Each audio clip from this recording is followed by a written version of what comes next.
Hello, beautiful people. How are you guys doing today? It is a beautiful day. It's a beautiful day in the neighborhood. Yes, it is. And we're going to have a dope conversation today. You know what today's conversation is about? It is about the community and bridging the gap. That's what we do over here at CharaeBChicago. We talk about the community and how we can make it better, how we can form it, and how people are contributing. And what are you doing? Specifically here in Chicago, but today we're going to talk about the Black nuclear family. Bridging the gap between the youth to see a little bit of a makeup. So we're going to try to see if we could come to some kind of common ground. But first, before we get into anything, I would love for you guys to like the video, subscribe to the channel if this is the kind of stuff you like to talk about, the community, and hit that notification bell. Oh, yes. Come on, y'all. Let's build the community. Now, of course, talking about the community and all of the things that are needed, we reference families for a reason, because families help build communities. I care about the community because I care about where my child goes to school, where I pay my taxes, and so on and so forth. So let's bring it. Let's talk about it. And let's have the conversation. Hello to some of the people who are in here. I see you guys in the chat. Hello. Hello. Knowledge and relationships. M3, bridging the gap, eh? This topic will be interesting. Yes, it will. Yes, it will. Yes, it will. It will. It will. So you guys make sure you go subscribe to Relationships where they talk about the knowledge and relationships, all the good stuff. Good stuff, all the good stuff. I like this jazz music. Oh, no, that's right. Thank you. Thank you very much. Thank you very much. And welcome to Scientific in the comment section. I see you. Thank you for being here. I appreciate it. I appreciate everyone. And let me bring up my guest. Who is my guest? My guest is someone who has worked with me before. Her and I have a little history of doing a little radio, doing a couple of interviews together. And now I get to interview her, you guys. Oh my God. Get to ask her a few questions. And she's going to possibly help us bridge this gap. Now, I have some other guests that are supposed to be here, and it's okay. They're not here right now. I'm not sure, but it's all right. I will drop the link if anybody would like to come in and chime in on some of these questions, because I have some pressing questions, okay? I do. I have some that I want to use and the elders to both answer. How can we have the conversation if neither of the groups are here? We need both of the groups present because both groups are necessary. You learn from the elders and the youth keep things forward. Oh, the guest stepped in. Okay, I'm so glad to see him. How are you? Oh, we will soon find out. So I only have 2 out of my 4 guests here. I wish that everyone was here right now, but it's okay. We got 2 different perspectives that I think we can at least get this party started. Now, my first guest, like I said, she is someone who has worked with me before in radio, and she is no stranger to having conversations. My good friend, my buddy, my homie, Miss Traci. Hi! I'm so happy to be here. That Hey was a Trey, how beautiful are you? introduction. I'm good. Thank How you. are you?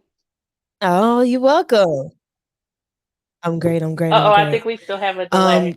Do you have that? You still? Yeah, we still have a delay. Do you? Is your Wi-Fi on? I turned it off. Oh, you It's did? off. Okay, Yeah, okay, okay, yeah. okay. I don't know if it helped potentially. Let's see. We'll figure it out. Next, my Okay. guest. Now you guys know him in this. Okay. I could honestly do this without him. I'm talking about bridging the gap. And I wasn't going to bring this man on. Oh, I was going to be tripping if I didn't do this. I was going to be tripping if I did not do this. Hey, Yella, how you doing? Hello. This man right here has been in many chats and many panels having conversations about bridging the gap. And conversation in his channel as well is about truth and honesty and what is needed. Now, his faith is what leads him, but he is no stranger to anyone. Everyone is welcome to him. The knowledge that I have seen him on many panels, and I have yet to have to disagree with this man. So I have nothing to do but to bring this man up, this wonderful, wonderful man. I'm pretty sure people who are definitely familiar with these YouTube streets know what I'm talking about. Let's bring forth Mr. Bolo TV.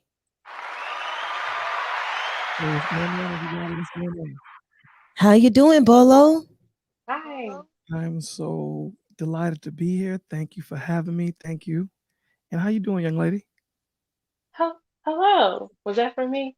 That was Hi, how are you? I'm good. How are you? I'm so awesome. Thank you for helping us get this conversation going. Thank you so much. Thanks. I'm glad to be here. Thanks. Yes, Thank absolutely. you to both of y'all.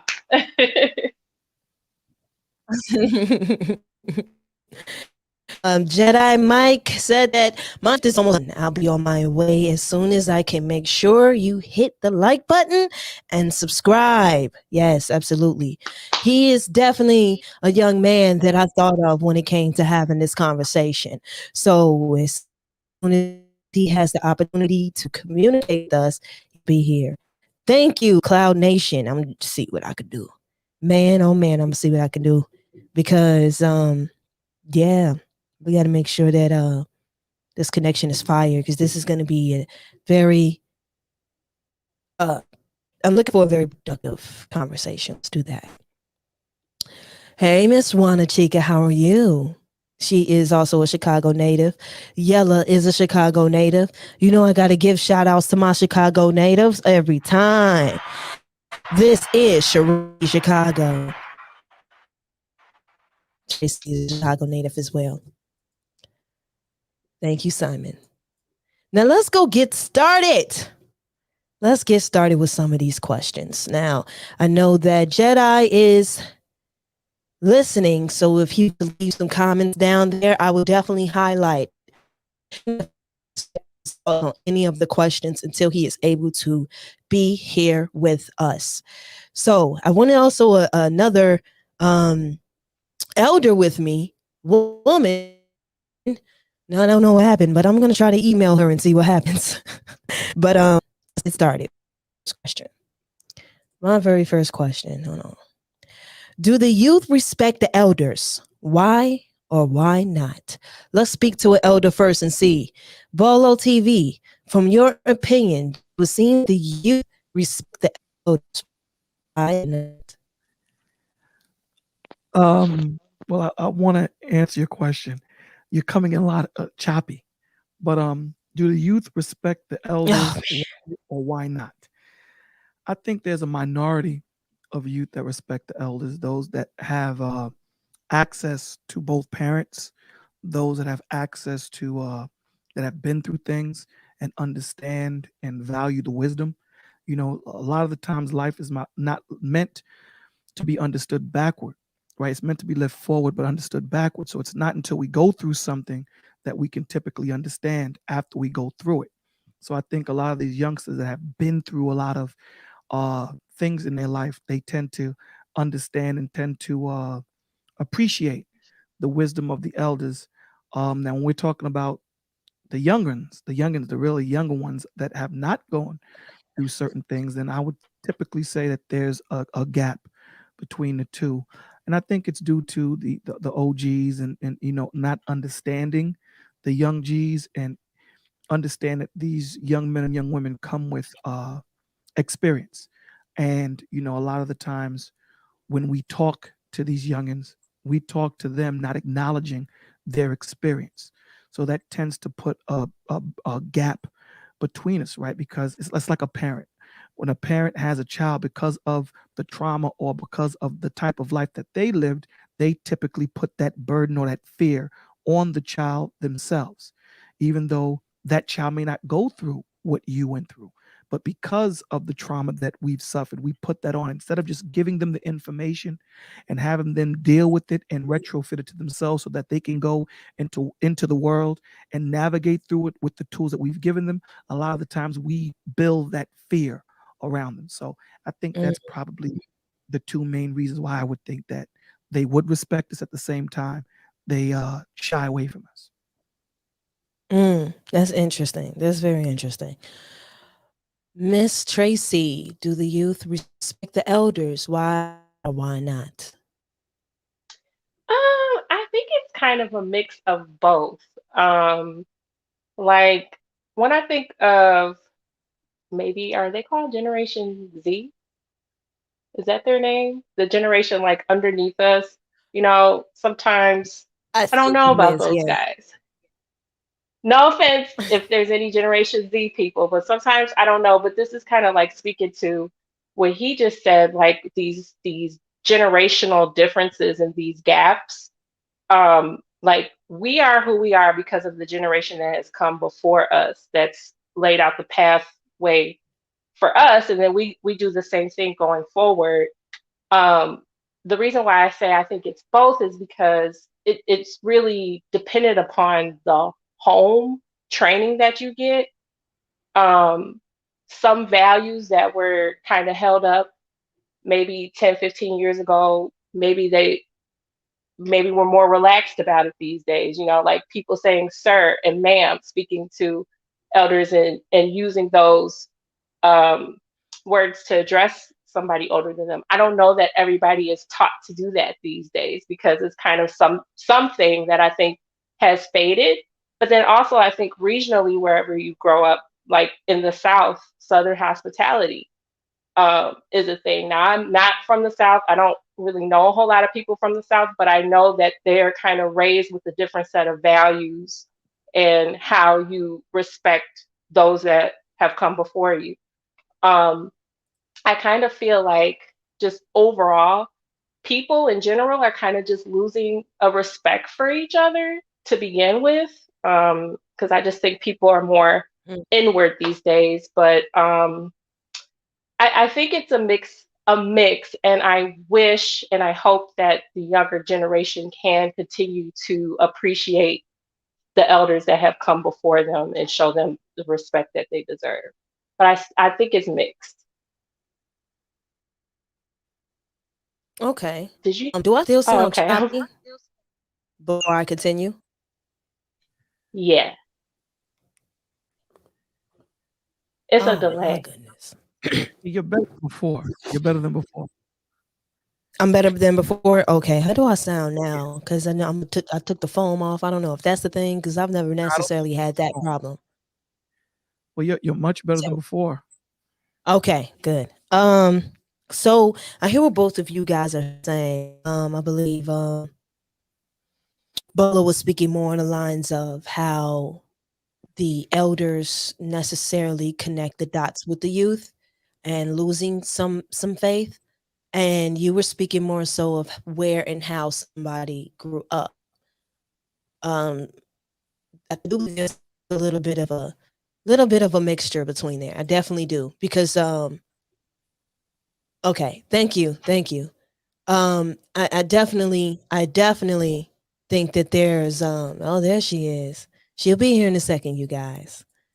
Um, I definitely think there is definitely a mix in the two. So yeah, we gotta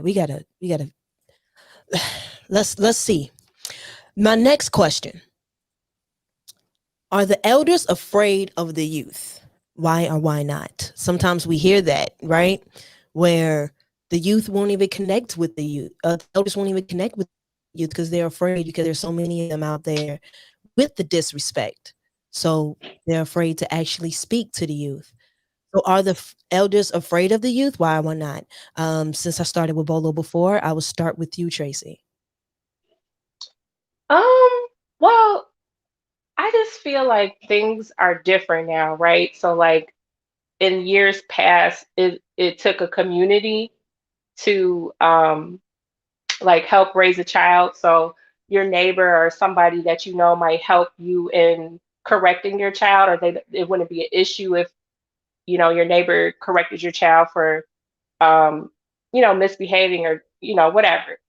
I just feel like people used to step in more, whereas now it's like people are like, don't talk to my kid, like don't say anything to my child.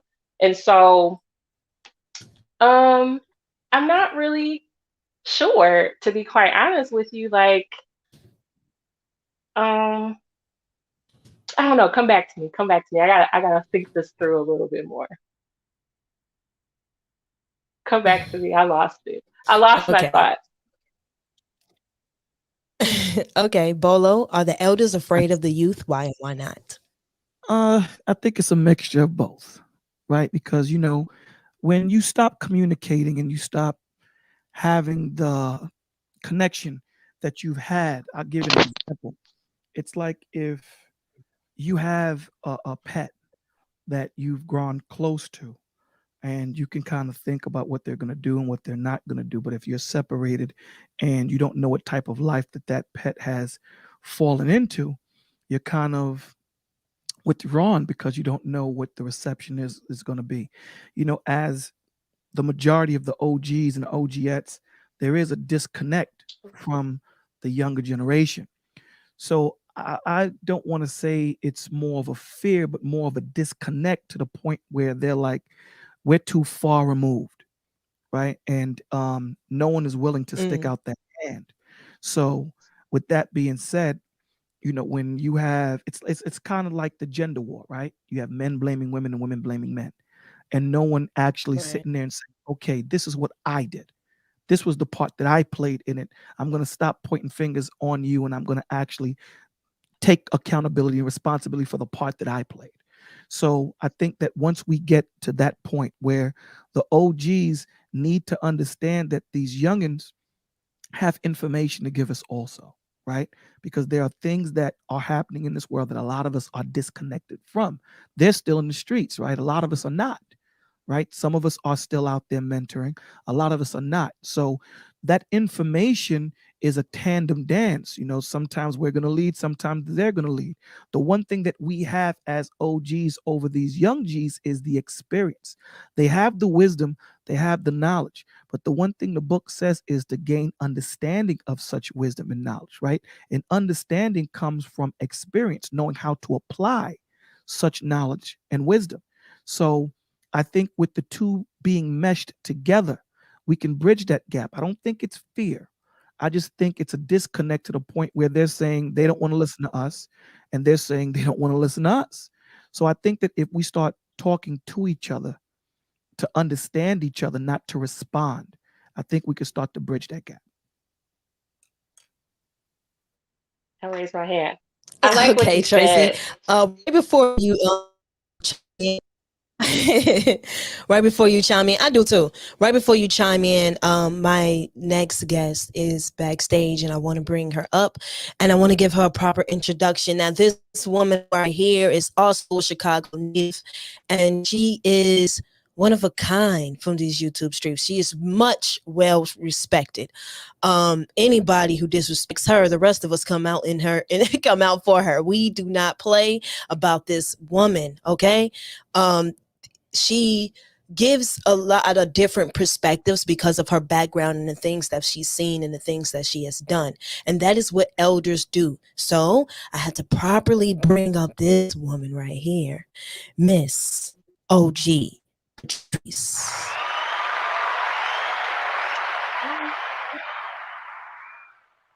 Wow.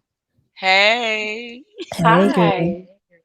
how's everybody doing? How you doing, Bolo? And Hey, the Miss other young OG. lady, I don't know her Hi. name. I'm Tracy. Hi. Hi, Tracy and Miss Hi. D, Sheree, Chicago, Sheree B, Chicago, my homegirl. How are you? I'm doing great. Thank you to have you here. Thank you for allowing me and inviting me here and allowing me to bless your presence on your platform. I appreciate it and salute to your chat. Thank you so much. Thank you. Thank you. So I'm going to bring you in on we only did one question prior to you coming up. So I'm going to ask you that question, and then you can come in with the second question. Okay.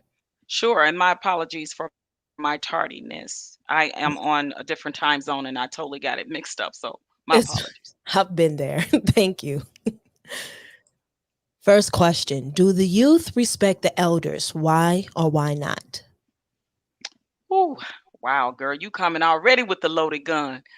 Um, We got to fix it. We you got to get know, to the history first. Let's get there. mm, I have been in, that's a yes and a no question for me because depends on where I am and what time of the day it is. Um, I would say for the most part, I would like to see more respect. So I would have to say, in my humble opinion, not as much. Okay. Um, and I think because of, and I agree with Brother Bolo, definitely there is such a separation of the generation gaps, right? And the time changing. modern technology, social media, the innovation of that, big difference. I think that a lot of the respect is gone because I think of the younger generation were raised by a younger generation, right? Like your millennials were raised by the Gen X. They had them at teens or early 20s, and I think that the difference in the traditions of the way they're being raised have changed. So I think that that is a reason why as well. So Okay. Okay. The next question is, are the elders afraid of the youth? Why or why not? now I would definitely have to say yes to that.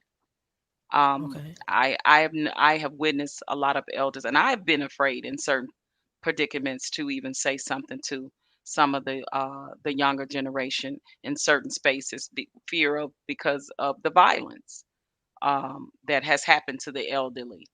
Um, I was going through the drive-through in the fast food, the pickups food, and the young men were back there and they were just using the N word and they at work like in ninja this and ninja that and MF and this. And I was like, wow.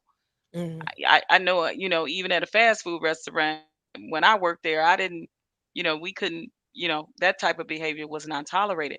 And I did feel compelled to say something.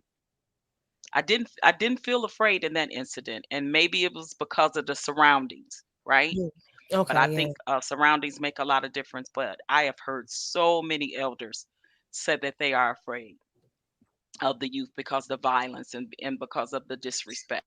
So That's what I was gonna say, and I had lost Okay. my thought. I was kind of talking about how in the past, the community would help guide children or raise children or young adults or whatever, whereas now people are like, don't talk to me, don't correct me, don't say nothing to me, and they do respond with violence. So I was gonna kind of agree with OG Patrice and what she's saying. Like, I think there probably is fear or hesitation because it probably kind of just goes back to the respect thing. Like, young people aren't going to respect something from a person older than them because sometimes these kids don't even respect themselves, um, or their parents. So who's a stranger? How's a stranger going to try to correct me and tell me something?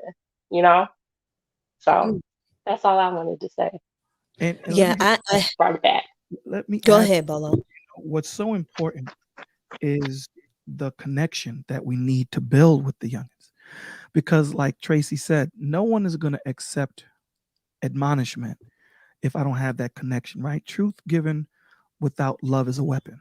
And we need to understand that. So when we can cocoon somebody in love and then give them that correction, there is no need for ego. There is no need for someone being offended, right? Because they already know that OG Patrice, Traci, Bolo, and Charae, we're up here because we love you.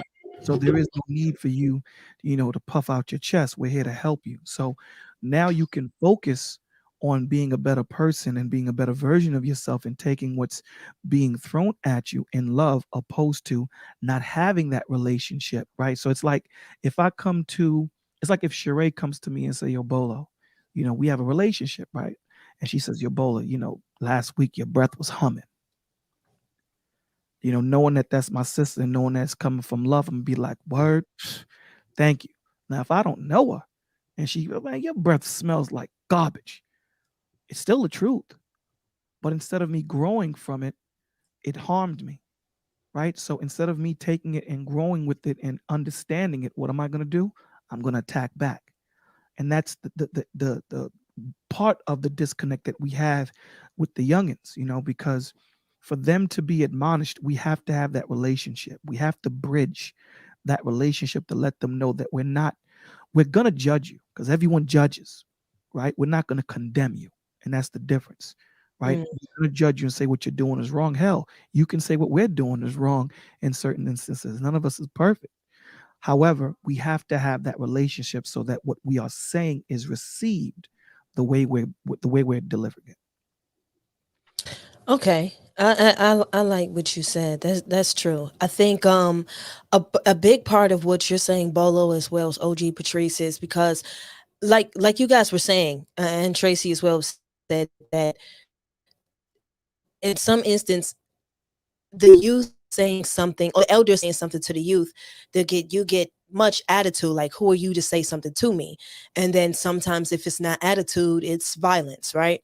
So we have that disconnect. But but however, if the elders and the youth are able to build some form of community, that's why I'm hoping to have this kind of conversation, because the community builds trust as well. Because you may necessarily be my direct aunt, but you are the auntie for the community. I can come to you, or maybe I may not even know you, but because I respect the lady from across the street who you may remind me of, I'm going to respect you just because of that. And because so many of us do not know our neighbors, so we're not even familiar with an elder who we love and trust and honor to give us structure or understanding, and some of them talking with us instead of at us, it's difficult for some youth to really receive what an elder may have to say. Let's get to some of these comments. Juana Chica says, they are afraid of these youth because there is no respect in the way elders believe it should look like. These youth will challenge the elders and question them, and that can get out of hand. She also said they are afraid of the youth because the respect don't look like what the elders view as respect. They are more vocal, opinionated, and not afraid to challenge. Schools are instrumental in this change. Ooh, I think she kind of dropped the gem right there. Next one. Cloud Nation Media said, in my experience, youth respect influence and the appearance of winning. Tristan said, I have yet to meet a disrespectful kid who didn't find out these hands fly.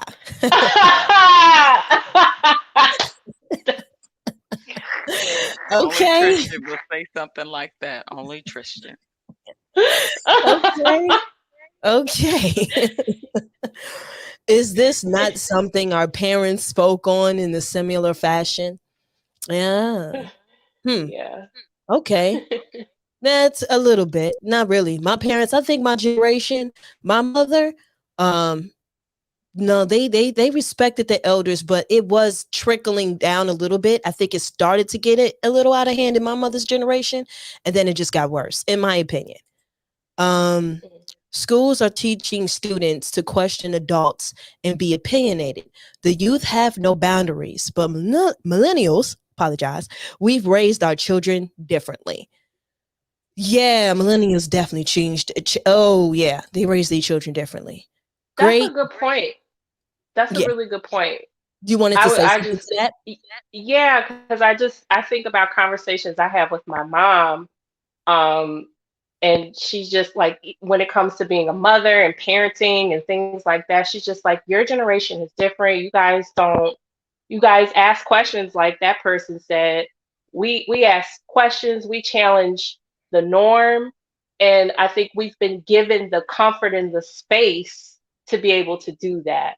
Whereas in the past, it was like, no, this is the way, and we don't question it. We just follow this. This is the way that we raise our family, or this is how we do things. And this generation and the generation beneath us is definitely like, nah, there's other options. There's other ways of doing things. I So I actually agree with that, and I actually am open and welcome that because the younger generation are so much more intelligent, right? And it has a lot to do with the difference in being raised and as I said, modern technology and just innovation in and of itself. Um, but because I was raised, where children are seen and not heard type of thing. So, and you bet not talk back to your elders type of thing. You bet not smart mouth or you find yourself picking yourself up off the floor type of thing. That's how I was raised. But now, yes, it's definitely different. I embrace the difference if it's refreshing and I'm learning something. I don't mind them being opinionated because I want them to be free thinkers and have a mind of their own. So when I see my younger nieces and nephews definitely challenging things and bringing something different to the table with me and saying, Auntie, have you ever thought about this? This is an easier way.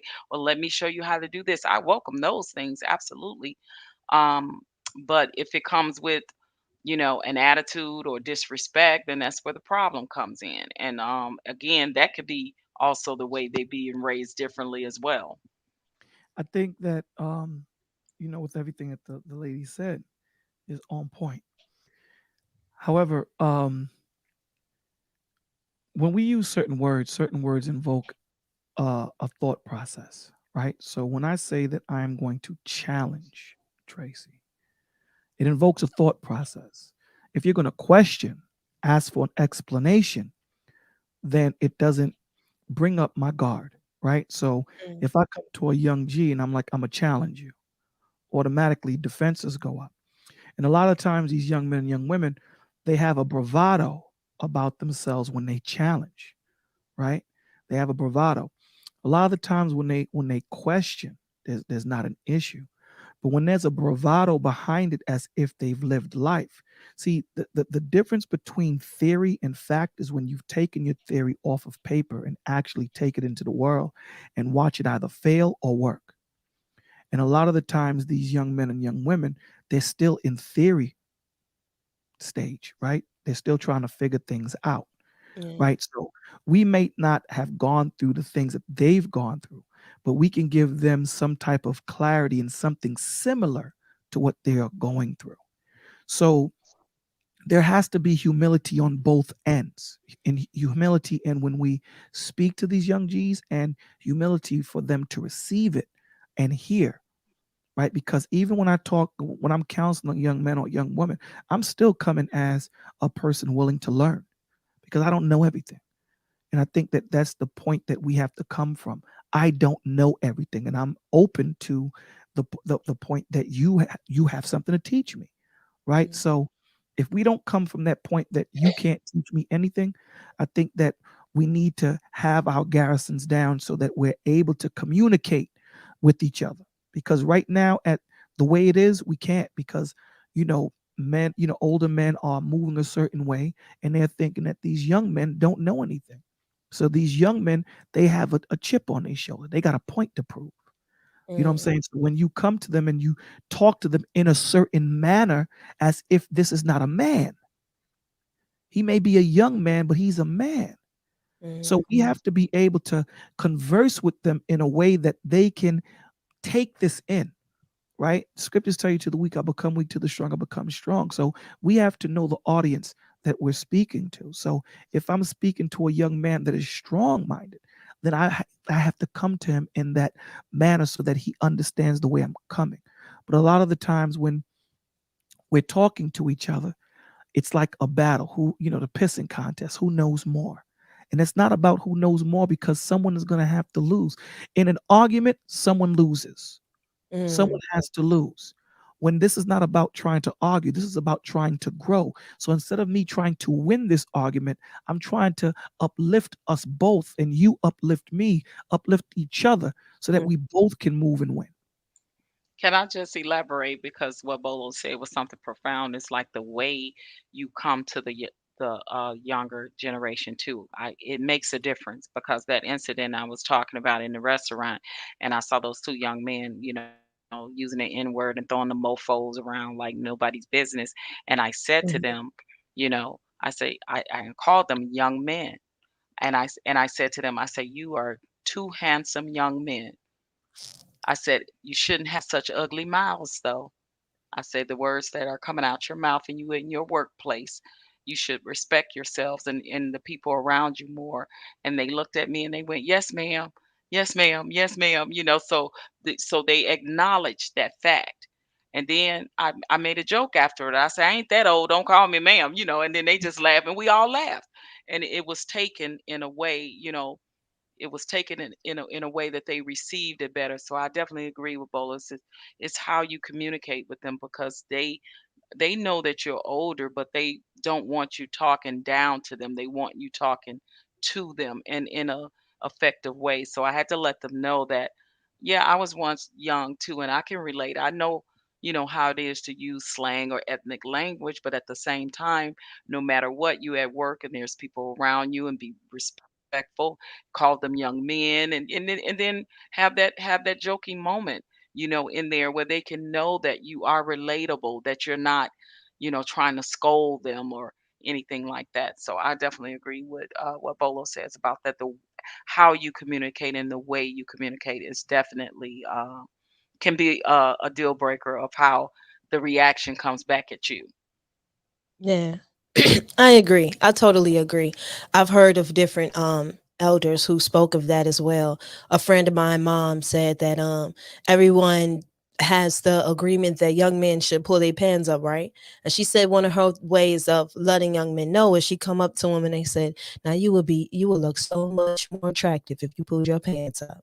And it's the way you say it. And she said she's always received positive energy from using those words instead of downing them and saying, "Oh, you look stupid" or whatever from that.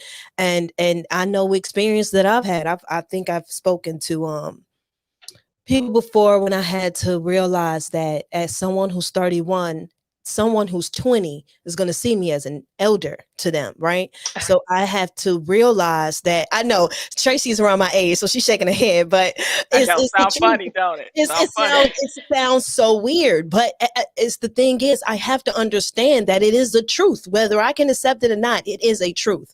Somebody who is 20 years old is going to look at me as an elder because I have at least 10 years on them. So I am an elder to them. And 10 years is definitely a difference. So when I speak to, I remember one time it was this young lady working at a store. I was in Popeyes, and man, those kids in there you could tell it was a kid running, training kids. The manager was a kid herself. And I said, listen, I'm just going to let you guys know it looks a little rough, so it can look bad. So you guys, may want to switch it up. And everybody stopped. And I noticed people stopped moving like they were moving and started changing the way they were moving in that store because I didn't come in like, "What y'all doing? This is horrible. Where's da da da?" No, it's just I pulled the manager to the side and I spoke to her and I made sure I said it loud, so loud enough for them to say, "Listen, I know you guys are, you know, you're at work and just, switch it up." So I think if we learn to really speak to them and actually say something, then in a more effective way, it definitely can make some changes. Let me add this. Can I add this to that too? Yes. Because what you just said was something that we need to touch on, right? Because of the lack of the family, because of the fractured home, the OGs are becoming so young, right? Mm. We have so many young men and young women having children that you have OGs at 24, and you're like, where is this happening? You're calling a 25, 26-year-old OG, and the human brain doesn't finish developing between the ages of 25 and 30.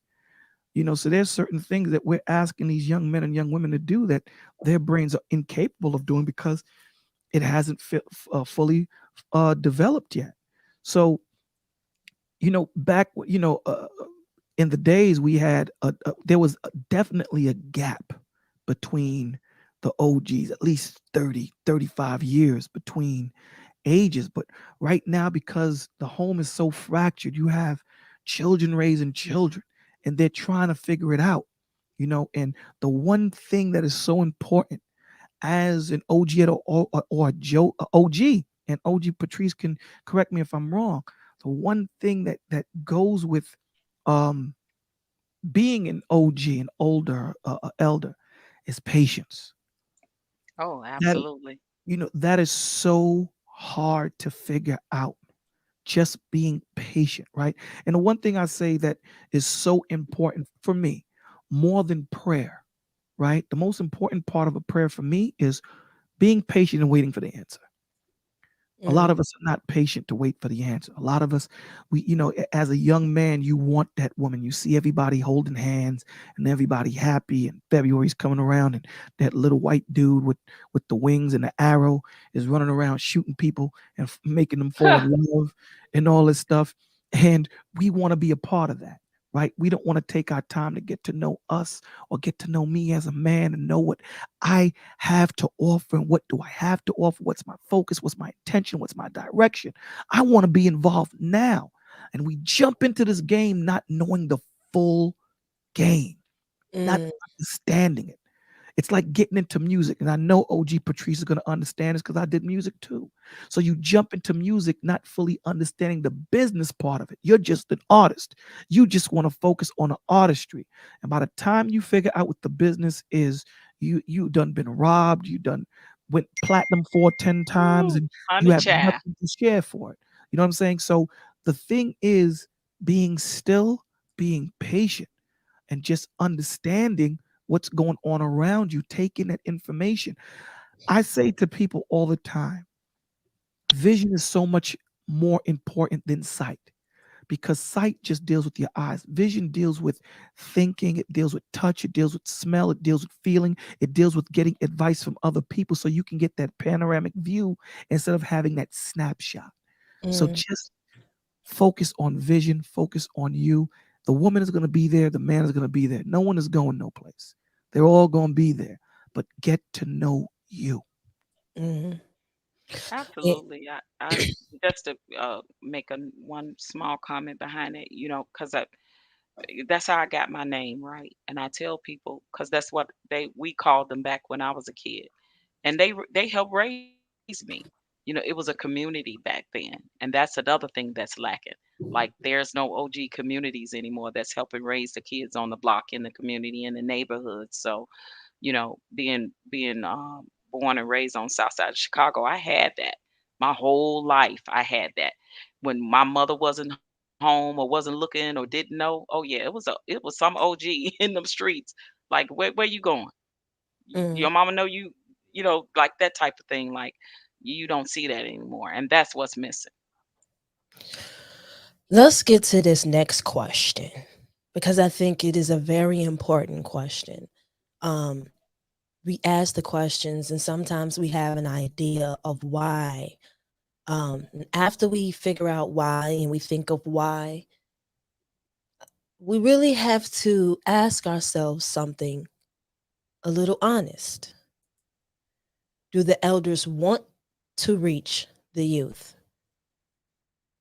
Do they want to do that job, even with the disconnect? Let's start with OG. I do. I have no doubt in my mind. I do, and I think that's why I'm in this space.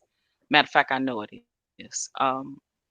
I felt a compelling, overwhelming feeling to want to give back to the youth because I saw the lack thereof that's happening in these spaces and as well as in my community where I live now. I try to do that.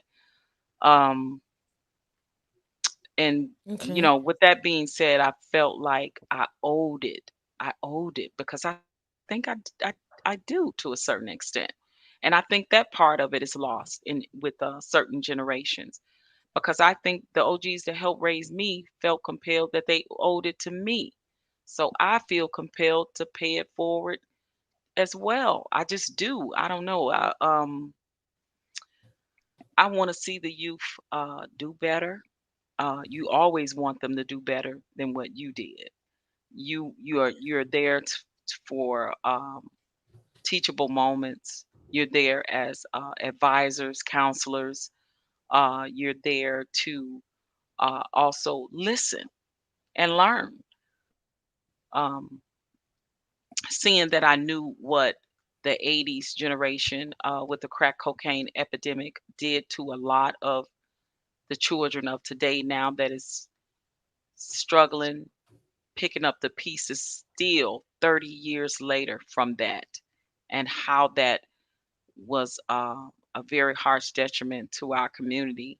I felt compelled. as growing up in that era, and knew that it was going on, I felt compelled to definitely want to give back for if not that reason alone, because it hit me and my family on both ends. I had some family members that definitely succumbed to that, and is finding their way back. I had some that was on that other side, which was the wrong side. So just feeling compelled to just wanna, knowing that that was a time that I felt that I heard someone on another platform said that they felt that my generation failed them because they had to go into the system because of that very crack epidemic, and they had no one to help them, and they just felt like the elders let them down, and just feeling compelled to apologize for what they went through, Mm. what that person went through. I felt compelled to do that, and I don't mind saying that. And I absolutely apologize that they had to go through that, because that's a harsh thing to have done. So absolutely, I'm here in this space to definitely reach the youth in any way I can. Now I'm going to ask you a question before I get to someone else, because I've spoken and seen you in this space. I know that to be true. So I want to ask you, do you believe it to be true with your peers? Whew, mm, I see some. I would love to see more. More like what I had when I came up. I don't see it nowhere near as much. So I would definitely like to see more. I don't want to say no, because I do work with some in my community. Very few though. I'm telling you, it's like three or four of us in the rooms. As where back in my times, it would be 10 and 20 in Mhm. the rooms. Even on these spaces now, I see it's few, but it could be more. It could be more. So yeah, absolutely. Okay, before I get to you, Bolo, I want to ask Tracy, does she feel that the youth wants to speak with her? Do I feel, do the elders want to reach the youth? Do I feel that way, or wait, what did you say? Yeah, so I asked if the elders want to speak to the youth. So I'm going to ask you, do you feel that, do they want to speak? Do you feel welcomed to have a conversation with the elders? Oh, absolutely. I think also, once you kind of, I feel like I'm kind of in the middle of these groups that we're talking about, right? So I feel like the Mhm. youth are like the 20-year-olds that you're talking about and maybe younger. Elders, I would see as anybody older than me, being in my 30s. I feel like I'm right smack dab in the middle. So I was just saying, like, I absolutely love talking with older with people older than me and hearing what their experience was. Like, I was speaking specifically about um, listening to baby boomers talk about what it was like growing up for them and what their childhood was like. I love hearing that type of stuff because I think they had like the most interesting childhood. Like, it's kids everywhere. They got a bunch of kids in their house. I love to hear those stories because I grew up in a household with just my mom and dad. So those stories in particular interest me. But in terms of like maybe an elder offering me guidance or sharing whatever their adult experiences are, absolutely, I have an open ear. It would be foolish to not listen. Um, I think sometimes I find, even in speaking with elders in my family, that um, you can't change their mind about things. Like, people become stuck in their way. And when you try to give them another perspective of a new take, they tend to stick to their what their view has been because that's what they know.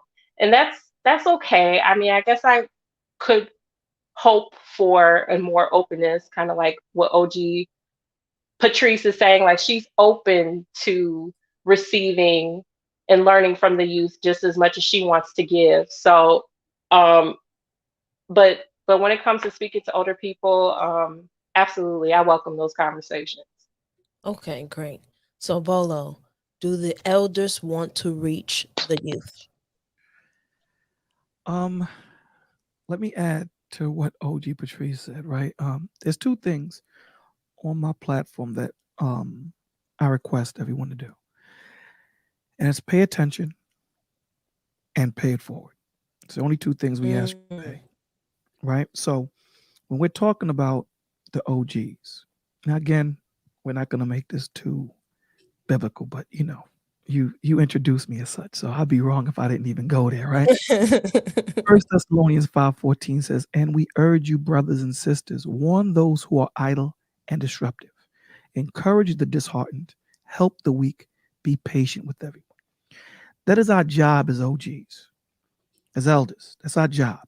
So when we have an elder that is not doing that, and you see a youngin going off, and you have that information, you have that light, you have that information that can change the trajectory of that young man or one young woman's life, and you're not that lighthouse on the beach, their blood is counted on your hands. Period. It is our job. It is our duty. That's what we're supposed to do. There is no option, right? My job is not to convert you. That is not my job. My job is to give you the information, to give you a chance to make a decision to either go left or go right, right? Scriptures tell you there's no judgment higher than your own. So no matter how much advice I get from Charae, Traci, OG, at the end of the day, I got to make the last decision. So I got to stand on my square. But our job as OGs, we've experienced things in life that you guys haven't gone through yet. So we're not talking theory. We're talking facts. You go down this block, you're going to get hit by a bus. Why? Because I got hit twice. And I'm telling you, this is not theory. Now, my job is just to drop the knowledge. What you do with it is what you do with it. Okay? I can't convert you. We try to do that, but that's not our job. That's the Almighty's job, right? My job is to do my best to be that lighthouse, that whoever is searching for truth, they see that light. Because you have to understand that we're not going to save everybody. Everyone is not going to be saved. There are going to be those that are just not going to hear. And as hard as it is to see that, we have to understand that that's going to happen. Everyone is not going to be saved. The race is to the swift, and to those that endure to the end. So are there OGs and OGettes that want to get involved and speak to the youngins? There are those that are not, like OG Patrice said. There are those that are not. There are those that take advantage. There are those that pounce on the youngins and their naiveness. There's all these things, right? And it's the onus is on us, OG Patrices and the Bolos and all those OGs, to check those cats. That's our job, to check them. Don't check them lightly, check them hard. That is our job. So if I got the answer to a question that you're asking, I'm not going to tell you go to my Patreon where you get the answer. I'm going to give you the answer right there. How many times have we heard on the news they're recalling baby food because it's poisonous? Tune in at 11 o'clock. And you're like, my G, it's 3 o'clock. So you're telling me I could be giving this baby food to my child? You want me to tune in at 11? Over 5 hours later? That's evil. That's demonic. So if we have the answer to this child's ailment, why are we not going to give it to him? Why are you going to withhold it? It wasn't withheld from you. You're being a hypocrite, right? So the same way it was disseminated on you, the same way someone took patience to give that information to you, the same way someone was tenderhearted with you, be the same way with those coming in after you. And that's how strong we have to be on it. Because what OG Patrice said, there are some that don't. They don't want to get involved because they see the disconnect between the youngins and they're hard-headed. But you have to understand, a lot of these young men and young women are suffering from trauma. They're going through so much and they're trying to figure it out. And they never had the fundamental understandings. They didn't have all of the tools to make it through to get to where we're at right now. So they're trying to be men at the same time being men. That's hard to do. They're trying to be women at the same time as being women. That's not something easy to do in real time. So they're gonna slip. Don't lose patience. That's what's so important, man. The one thing you have to understand, the one thing you're gonna always hear me say is patience and love. Patience. Because You're talking to a young man that is suffering with depression and suffering with trauma. I used to think that PTSD was a military disease. It's not. When you look up the meaning, it's not. It's someone that can witness something traumatic and fall into that. Now imagine our children seeing this day in, day out from the inception of when they're born. And they have to deal with this day in, day out. We don't go to the doctor. We don't. As Black people, we don't go to therapists because we're looked at as broken, weak, suckers, punks. Oh, you going to see a person that's checking out your brain? Yeah, if I got a broken leg, I go to the doctor, right? So now you're dealing with this man that has been dealing with this for 30 years. You think talking to him once is going to get to him? It's going to really help him? No, doesn't work that way. It's time. It's patience. And we have to, as OGs, we have to find the time and the patience. My channel was created because there was no place for men that had trauma. No place that I've seen on YouTube. There was no place for men to come on and speak, cry, get upset, pissed off, let it out, because they've been carrying this so long and they're gonna burst. So that's why the channel was created. Come up here and talk. Ain't no one gonna judge you, because I'll cry with you, my G. Believe me, I've done it. Check it out. So it's not you being broken. Let me say this. Hurt people hurt people. We all know that cliche. We've heard it before, right? But the Lord is going to use broken people to fix broken people. Why? Because I understand where you are. I was there. You better say that. You better listen. And just to piggyback shortly, because that was powerful. If the OGs and elders in my neighborhood and community would have given up on me the first time I got in trouble, first time I did something I ain't had no business doing, yeah, my life would have turned out totally different. It would have. I would not have gotten into the entertainment business. I wouldn't have been doing any of the things I was going to do but they saw something in me. They saw something in me and they didn't give up. A lot of time we so easy to give up. And don't let them not be no kin to you. It ain't my blood. Forget it. I tried. You know what I mean? So we're so easy to do that and throw each other away as a people. And we are hurting. Bolo's right. I just had to interject. I'm sorry, Bolo, but that was so profound because the first time, something happens like that, you so easily, especially when you see that they are traumatized or hurting or suffering from some type of mental illness or something, you shouldn't give up on them so And easily and so quickly. and that's the point, when Charae is talking about bridging the gap, when you're talking about, the gender war, when you're talking about red pill and all that. When I hear a man, perspective is so important, right? Because you could look at a cup half full or you could look at a cup half empty, depending on what your experience in life is. So when I hear a man saying, I'm a man, see, what I'm hearing right now is I'm a child. That's what I hear from the counselor's perspective. I don't hear I'm a man, because when you are something, you don't have to promote it. People know what you are because that's the way you walk. That's the spirit you give off. That's the light that you shine. But when you continuously have to say that I am something, that means for a long time, you know that you haven't been that. And you're convincing yourself that you are. And everyone sees that you're not. So when these young men are saying what they're saying to these women, these young men are hurt young men. These young men are hurt. And these counselors that are online that are charging you $1,000 for an hour, all they're doing is continuing these men in their dysfunction. It's easy for a man to get a passport, fly to a third world, fly to another country, and find themselves a shorty. It's easy to do that.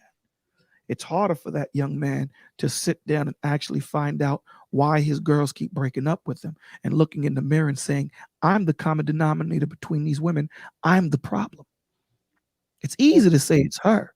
It's harder to look in the mirror and say, It's you. True. Because when That's you true. know you're the problem, you got to become the solution. So when these dudes are telling you, don't even worry about it. Go to a third, to another country and find these chicks or whatever. At the end of the day, you're still you, my G. So the same result you got from an American woman, you're gonna get from a Bayesian woman. You're gonna get from a Jamaican woman. You're gonna get from a Spanish woman. It may take a little bit longer because she don't have the bread or the technology that we have here. But you are who you are. Bread just accentuates you being an a-hole. Doesn't make you a better man. It just makes you an a-hole with bread. That's all it does. And this is the work that they're not telling these young men to do. They're not telling them that. I asked a young man the other day, we're asking all these women to submit to men, right? Mhm. Submit. You got to submit to me. What is she submitting to? And he said, huh? I said, what is she submitting to? Well, I'm going to pay her bills. I'm going to pay this. I'm going to pay that. I said, and she's going to leave you. You're having her submit just to your bills. You're not telling her that you're going to nurture her, provide for her, sacrifice for her, be there for her, love her, cherish her. You're not saying anything. You're just leading with bread. Well, that's not my point, but brother, that's what you said. Real, That's what you said. So when real quick, Bolo, yes, I'm seeing Traci. One real quick. I'm seeing Traci, so I know where you're coming from. I'm seeing Traci scratch her head, so I want to make sure that she is understanding what you were saying because she's not from the YouTube streets. We haven't heard these particular questions okay. or these conversations. So she's sitting here like, where did we go? So I think Well, did you not have even a question? that. No, I mean, because I'm an advocate for therapy and things like that, and I'm just listening to this, you know, analogy, or maybe even just, maybe your perception of maybe these online therapists, and maybe people who have seen online therapists, and maybe you feel like they might be taking their money, because I mean, it could be a money grab for some therapists. But I just want to also mention, when it comes to therapy, it's very important for that party who is seeking therapy to do the work themselves. Like, the therapist isn't going to give you the answers. You have to actively um, seek and work to understand yourself, because the answers are within yourself. You just have to kind of unlock them. You're totally So, correct. But the yeah, question was, is the OGs, are we afraid of communicating with the young G's? Right? So that was the right. question.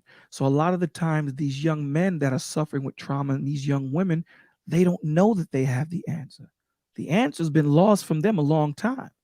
So us being the OGs going through what they went through, right? And remember what I said, life is meant to be lived forward but understood backward. Again, it's not until you go through something and you're finished going through it that you understand it. A lot of the times we don't get it as we're going through it, because when you're in shit, everything smells like shit, right? So it's not until I get out of it I can say, yo, Traci, move left. And you're gonna be like, what? Just hear what I'm telling you. Move left. I've been there. I'm telling you, you'll see. And that's the point that I'm trying to make, that a lot of these young men, they're searching. They just don't want to hurt. They're just looking for an answer. Mm-hmm. They're at their ends with, and they look on YouTube because that's the easiest thing to do. And these men are not counselors. These men are selling snake oil. So when you see something, and that's why I was talking about the OGs that pounce, I'm trying to cover it all, because this is something that needs to be, that need to be talked about, right? These men need to know, and these women that need to know, that selling this snake oil, you need to know that you're being watched by a higher power and you will be dealt with. When you take advantage of these young men and young women that are looking for help earnestly and honestly, like Okay. OG Patrice said, there were OGs that seen her and seen her messing up, but they were patient with her. They seen something in her and they guided her. They didn't take advantage. A lot of the times now, these men dealing with just the men, because I'm a man, they take advantage. If you want a counseling session, an hour is $1,000.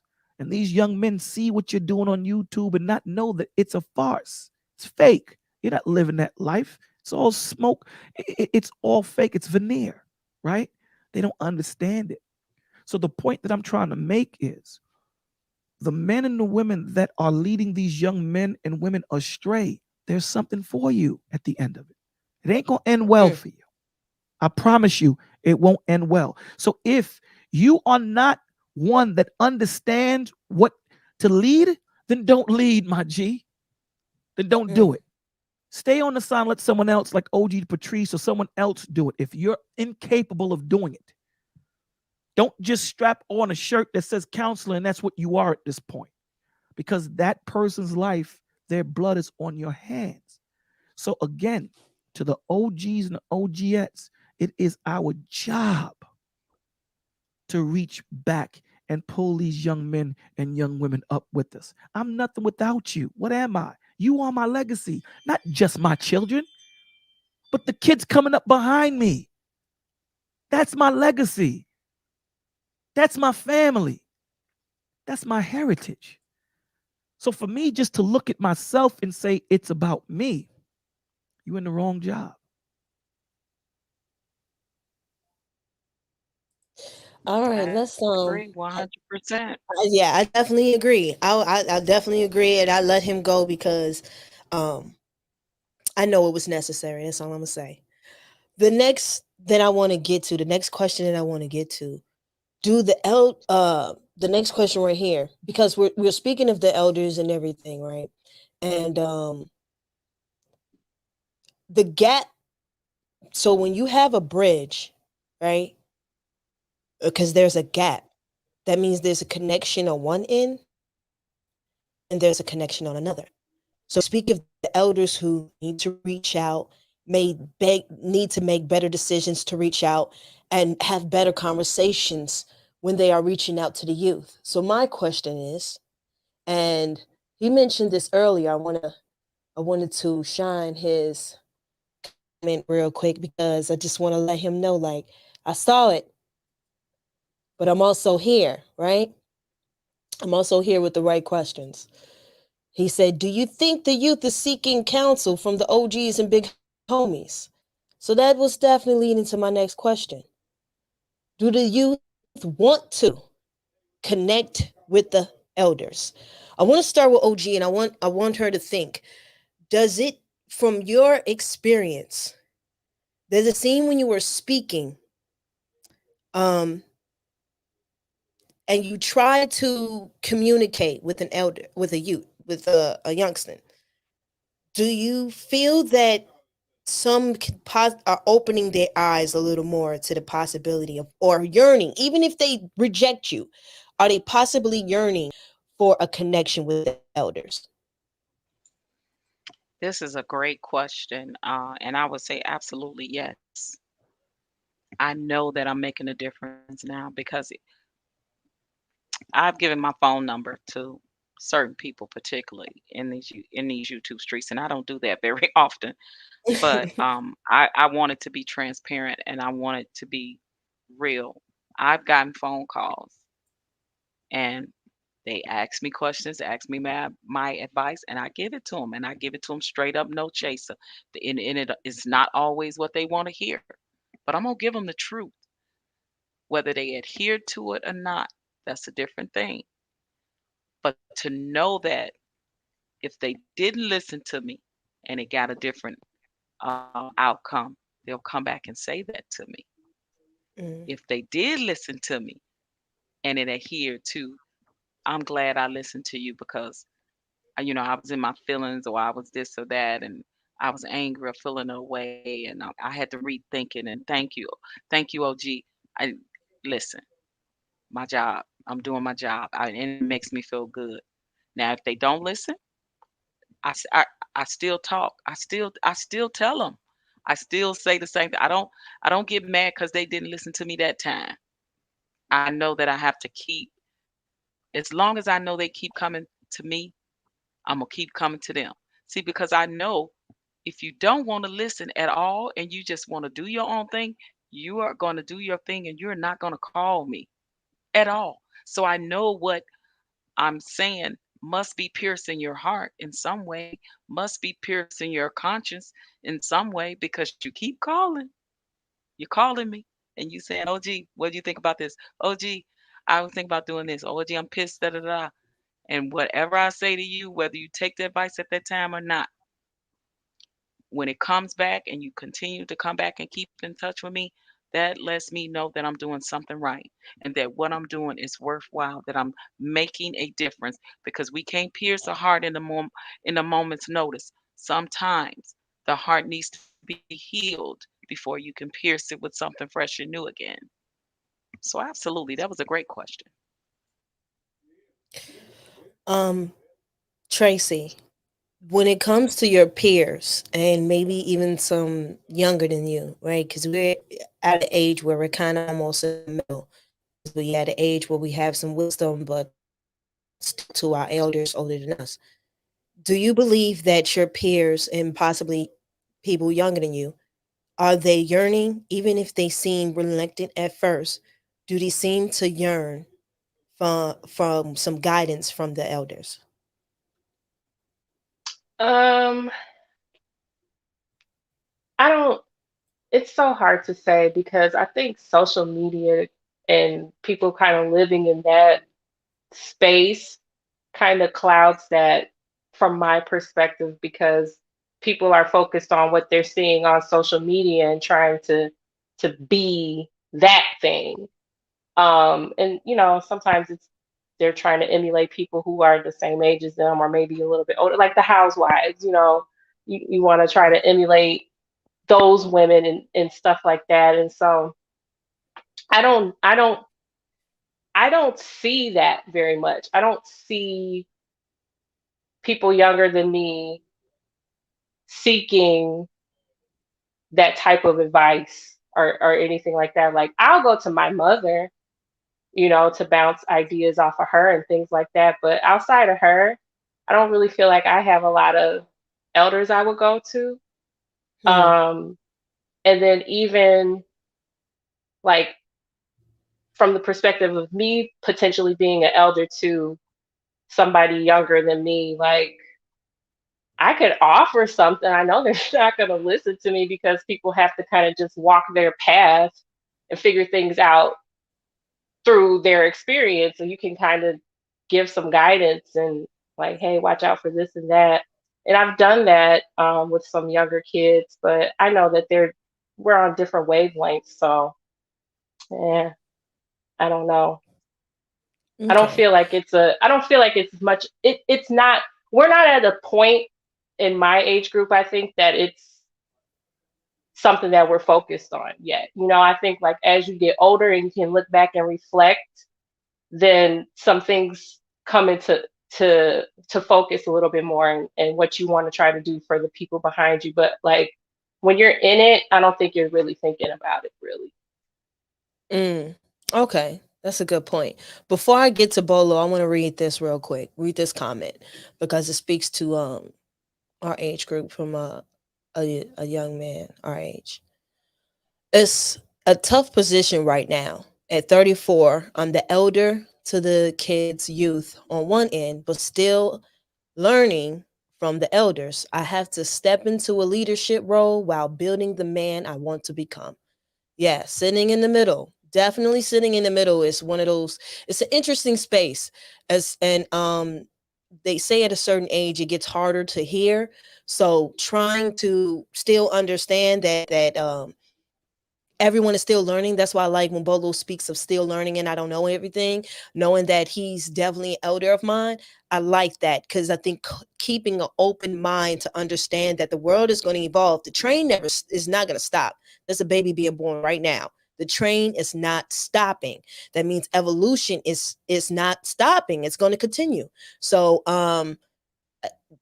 having an open mind throughout your years is definitely important, um, so that we could continue to grow and build this community. So, Bolo, do the youth want to connect from your experience and whom you may have connected with and experience from maybe your peers and what they have said and show their experience, share their experience? Do the youth want to connect with the elders? I think that's hard. I think they do.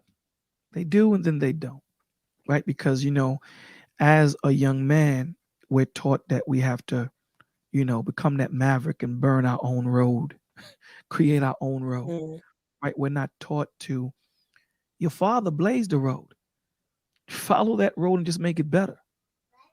We're not taught that. We're taught that, we have to be our own man and not understand the ramifications of being that, because now the life lessons that he has to teach, and I'm just using this as an example, the life lessons that he has to teach you, you don't want to learn it. You want to go learn on your own. You want to be your own man. You know, a lot of these young men and young women are going through so much trauma. Do they want to go through it? No, they don't. Who does? Right? And they're struggling through it. They're struggling through it. Some of them know what they're going through. Some of them know what they're doing is wrong.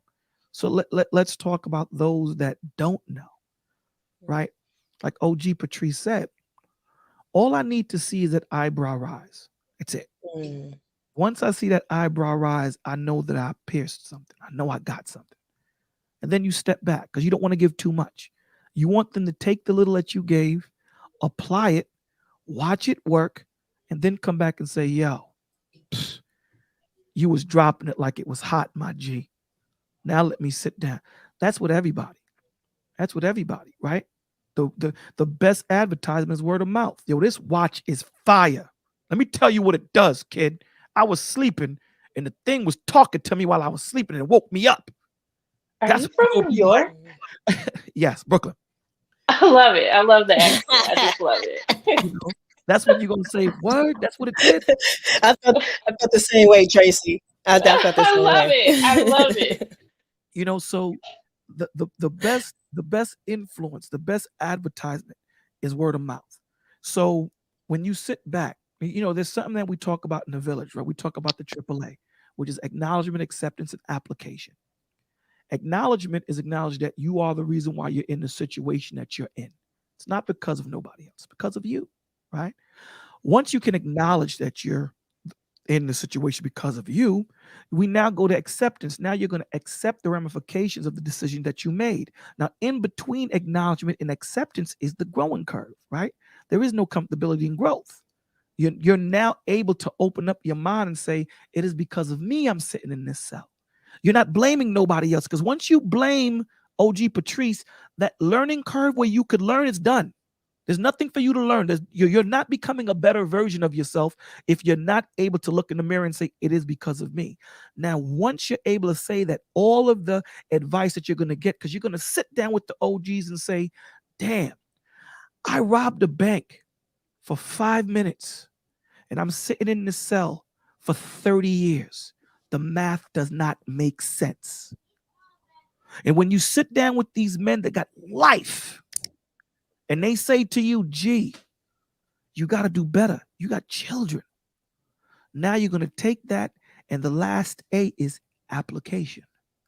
You'll now take that knowledge and apply it and watch it work. So the youngins, they do want it. The young women and young men, they do want it. Like OG Patrice said, which was so prolific, we have to be patient.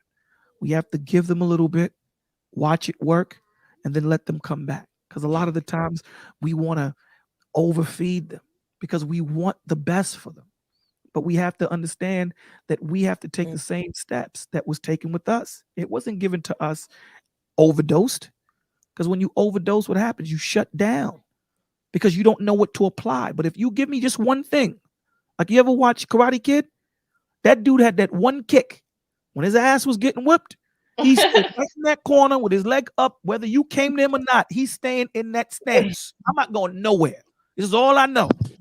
When you walk up to me, I'm going to give you that kick. He did that kick in 8 movies. He won every fight. How did that happen? You gotta stick with what works, right? If it ain't broke, don't try to fix it. Word. He tried to fight other fights, but then it didn't work. He's like, okay, man, I tried, man. Them things don't work. Let me go to my little kick. All right, man. Listen, either you gonna come to me, or this fight is gonna end with me just standing up like in this corner. Pick. You know what I'm saying? So we have to give these young G's and young Giettes patience. We have to give them food that they can eat. We have to give milk to the children. We can't give them meat. And just to piggyback right quick, because Bolo always say something that Mhm. gets me with my aha moments is when he say he speaks to the brothers in prison. The most things that I always hear them say when they are speaking to the youth in there that they know that that's going to get out soon, or somebody that's, they'll have them to call, they'll have them to call a younger uh, friend or relative that's, going off the tracks, and they'll have them to call and say, look, say something to him because he's acting up and I don't know what to say to him. I have never, not once, heard not one of them prisoner inmates tell them the reason I'm in here is because I didn't listen. Mm. That is the one thing that they always say, but they always, for the most part, they had somebody that was in their ear telling them, and they didn't listen, and that's why they are in the predicament they're in now. So when they talk to somebody else that they see going down that road, they say stuff like, "You better listen to your mama. You better listen to your grandmama. She telling you right. I didn't listen, and look where I'm at, and this is what happens." So it's the same thing that we're doing when we don't want to see you make the mistakes that we made. We want to say, "Listen, let me tell you what you doing right now, what you thinking about doing or trying to do and think you're gonna get away with it. You only gonna get away with it for so long. Linger on, but die you must in some way, shape, form, or fashion. Cause I was young once. I did that. Didn't work so well for me. So come back and I'm gonna say, so how'd that work out for you? So yeah, absolutely. Yeah. So I want to highlight this comment. Cloud Nation Media has been pointing out something in the comments, and I can't get mad at what he's saying, what he's asking, and he's being specific too. Bolo highlighted it a little bit earlier, so I'm going to highlight it now, give my perspective, and then anyone who wants to chime in on this before I get to the next question is more than welcome. He asked, part of the context that is missing here is, are you influential to youth? If so, are they comfortable with approaching you specifically? So I think Bolo highlighted a little earlier because some people are definitely, I think, what is his name? J. Cole wrote a whole song about it called False Prophets. People who are out here preaching and talking and making it seem like they're holier than thou when they have a whole graveyard of BS under their rug that they are trying to make it seem as if they know everything.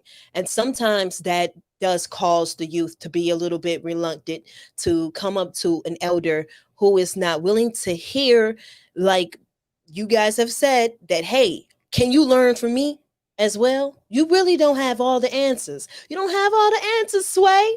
So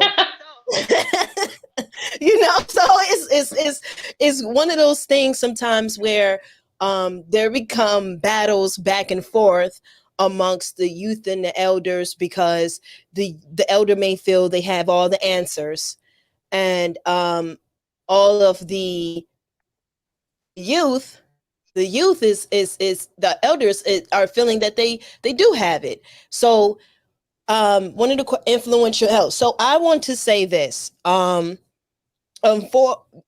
For many, there are um, elders that I do believe that may need to have conversations with other elders, because there is definitely some disconnect when it comes to even peers. Because let's be honest, some of us peers are afraid of our own peers. And some of us don't speak and correct each other and hold each other accountable. So it makes it a little bit more difficult to actually correct somebody or to help them grow and mature. Now, we all know whatever is there's no way that the light is not going to be shined on something that is not good. Derek Jackson, that's all I'm gonna say. If the truth is bound to come out. If you are, and then he is asked to ask if so, are they comfortable with approaching you specifically? So I think also some people need to realize, I'm gonna speak about this about the elders. I do think that sometimes elders need to realize when they may not have the answer. I remember when someone asked me specifically, it was just a conversation between me and a youngin. I mean, some of my age. I think it was 100 watts. Yeah, me and 100 watts were talking on my channel when he asked me about women. And he asked me a specific question. Now, I answered as much as I could. And when it got to a point that I couldn't, I said, I'm sorry, that's probably something you need to ask a woman who is married or in a long term relationship with a man. As a single woman, I don't have the answers for you right now. And he was like, fair. Sometimes you have to say, I don't have the answers. Not every, you as the leader, every sheep is not meant for you. Sometimes you have to go with your flock. Sometimes you have to recognize what's what. Like me, who used to be in radio, right? I'm going to listen to somebody who's been in radio. Someone who hasn't been in radio probably can't tell me anything about radio right now. You can't tell me anything. You don't know. And sometimes you have to acknowledge, if you're someone who's giving that advice, that you don't have the answers. And if you notice someone gravitating toward you, because sometimes I have to acknowledge, and I'll see others that may gravitate towards what they're listening to. Speaking of what OG Patrice and Bolo said, is if you notice they're actually listening to you, then that person may be somebody you can give a little more to. Give a little piece, little piece of information, just a little piece bite by bite, and then, because the thing is, a lot of us gravitate towards familiarity. We do. We have to. So I think there's a such thing as being overbearing as well. So I think sometimes we have to be a little aware of that. So being a little self-aware, understanding what's for you, what's not, how can you help? Can you help? And for the youth, understanding when someone possibly cannot help you. It's okay. Just because they're older than you don't mean they got all the answers. You already know that, right? So, hey, just be a little bit more understanding of the fact that sometimes you do not have the answers. Let me say this just to add to that, because what you said was 100%. My attitude is this: I don't care who gives you the information, as long as you get it. There's no pride in me personally to the point where I have to be the dude to give it to you, because again, like you said, I may not be the person to get you that answer. Even though I may have the answer, you may not want to hear it from me. So if OG Patrice is someone that you're going to gravitate to, I'm going to say, here's OG Patrice's number. Call her. And I'll call OG Patrice, give her the rundown, let her know what's going on. And, Trace is going to be calling you. You know what I'm saying? So just be aware of what's going on. We have to understand that, again, what you said was so on point. That, again, I don't care how you get the information, as long as you get it. That's what's important to me. As long as the youngins get it, I don't have that pride to the point where it has to come from Bolo's mouth. As long as you get it. As long as we get there, I don't care how we get there. Let's just get there as a unit. Let's get there together. And that's the beauty of being a leader. Because when you're a leader, you don't have everything. That's why you have a council. Because as a leader, I may not be the best at strategic armory. It may be Charae. So you know what I'm going to do? Charae, I'm putting you in charge of it. And if something goes wrong, guess who I'm checking? You. Tracy's in charge of, water and making sure that our system is running right. You're in charge of that. I don't know nothing about it. I don't claim to know nothing about it. I'm putting you in charge of it. And that's what leaders do. And the most important thing of a leader is they're more of a servant than they are a leader. This is what cats be forgetting. They keep forgetting that when you become a father, when you become a head of house, you become more of a servant than you are a leader, because you're there to serve your family. You're there to serve the people. So if I don't have the answer, I'll do my best to get it. If not, we'll seek it out together. I agree with what Brother Bolo is saying. Also, listen, Cloud Nation Media is dropping some gems. Like, I have to agree. with a couple of things he said. I have seen the arrogance of some of the elders in these spaces, and I have seen too much of the holier than thou preaching. And the younger generation, that is the worst way to communicate with them sometimes. Sometimes they don't want to want you to be that preacher that's judging them. They don't want you to be that arrogant. They don't want to see your arrogance because you think you know it all. They don't want to see that. They want to see that you can be humble too in your stance, in the way you talk to them, in the how you come across to them. I've seen it. Listen, I've seen the arrogance. I've seen the overbearingness of some of them, and it's a bit much, I will say. And listen, I'm not beyond reproach. If I don't have the answers, I probably say something like, "Honey, I may be smart and cute, but I ain't got all the answers." I may say something funny like that, and say, "Well, look, I can if I don't have the answers, honey, but I can help you find it. I can like Bolo said, I can direct you to brother Bolo over here, cause he know all about that. He got experience in that. He's skilled at that or something to that nature. But I'm not gonna sit here and act like I got all the answers because I don't. And definitely, I know that I've heard several younger generations say specific people have a certain of elders have a certain arrogance about them in these YouTube space, and also is too preachy, coming at them like that fire and brimstone type of preacher. Yeah, no, they don't want you because that's like a judgy. And that's the last thing that they need in the first place. Because listen, we got to remember we was not always of the church or of the faith or of the religion or whatever it is that you follow. So you have to come at people like human beings, period. And just in general speaking on what's right and what's wrong. Not the fact that let me tell you about such and such as say in the Bible that if you do this, this is what's this is what you're gonna face. God gonna punish you, and God, you're not like that, not that fire and brimstone type of thing. And they don't always want to hear the fancy charismatic words. Like they can smell that a mile away. They're very intelligent. So I absolutely agree with that. It's a bit of that, in these spaces, and I absolutely agree with Bola. It is our responsibility to check our peers, our elders, if when they getting it wrong too. It's like, And let me nah, what you let said, me add. nah, you need to correct that because that. Yeah, Listen, I have to have a conversation with somebody real soon, another elder about something that I know that they said was incorrect to the younger generation, and I'm gonna have to say it, and then I'm gonna say it in love. It's not gonna be in a derogatory way. I'm gonna say it in love, but it has to be done because we're all out here to lead by example. And when you're not doing that, it is our responsibility, mine's, Bolos, and whoever else, to absolutely check that other elder the same way we check y'all. They're not above reproach.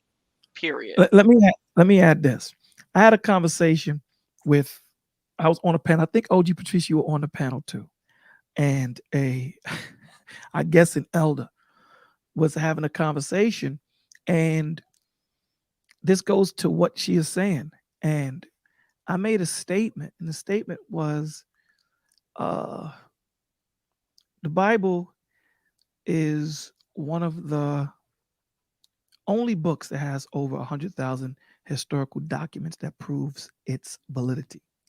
That's what I said.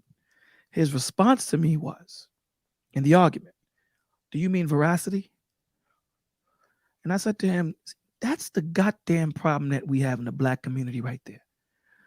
You know the point that's trying to be made, but because you want people to think you're smart, because we're starting to wise up. We're starting to see these snake people that talk with these big $100,000 words, and everything that's being said equates to nothing.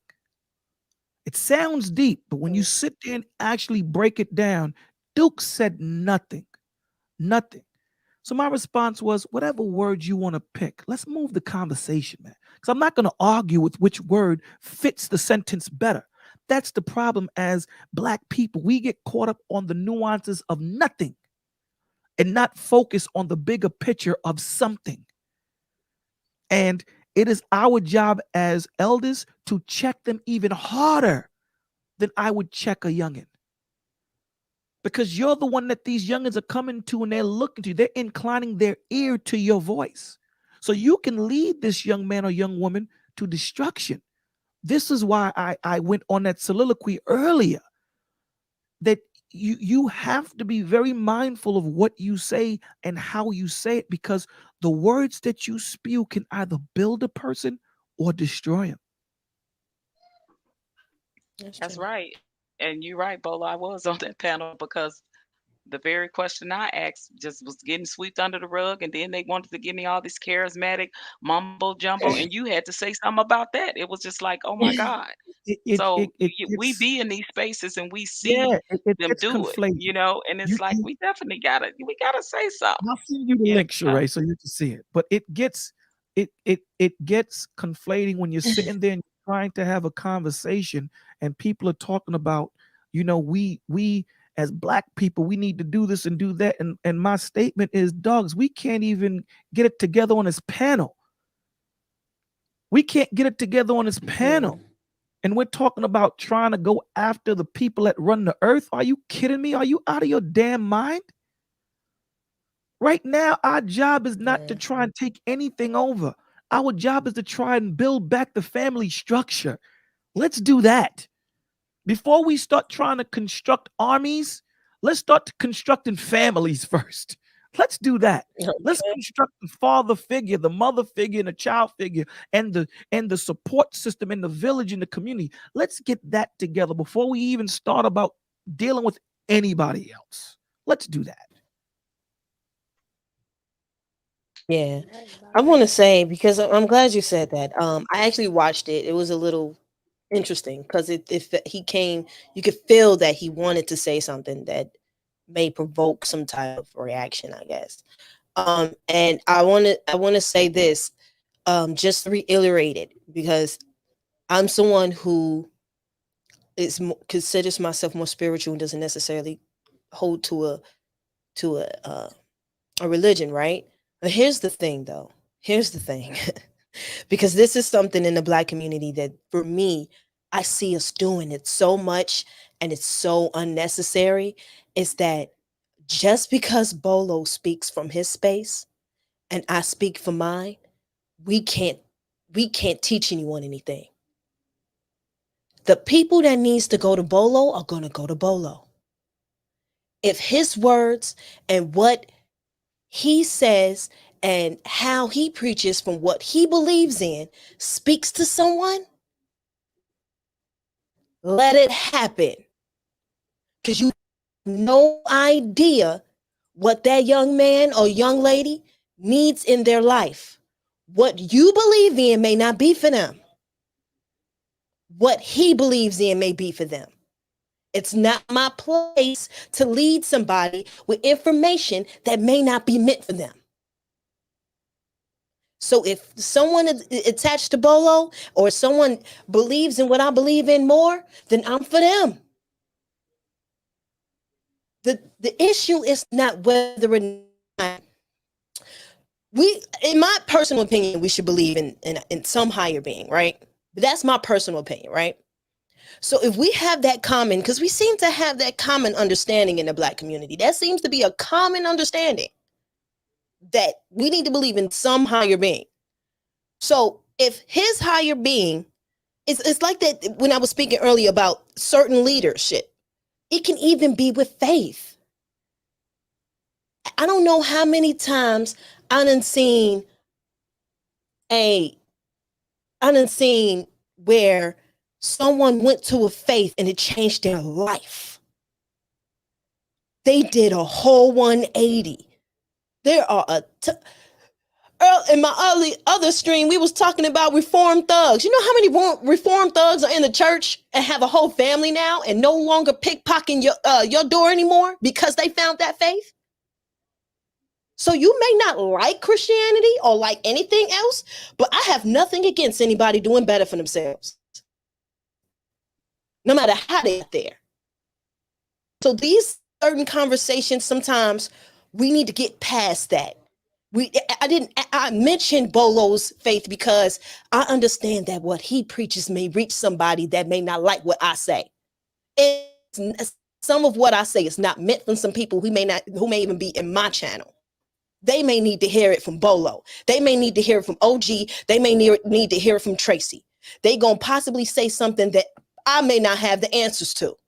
Period. That's why I have a panel. I don't have a panel because I just thought it was fun. No, these are different perspectives to have a different idea of how we can bridge this gap.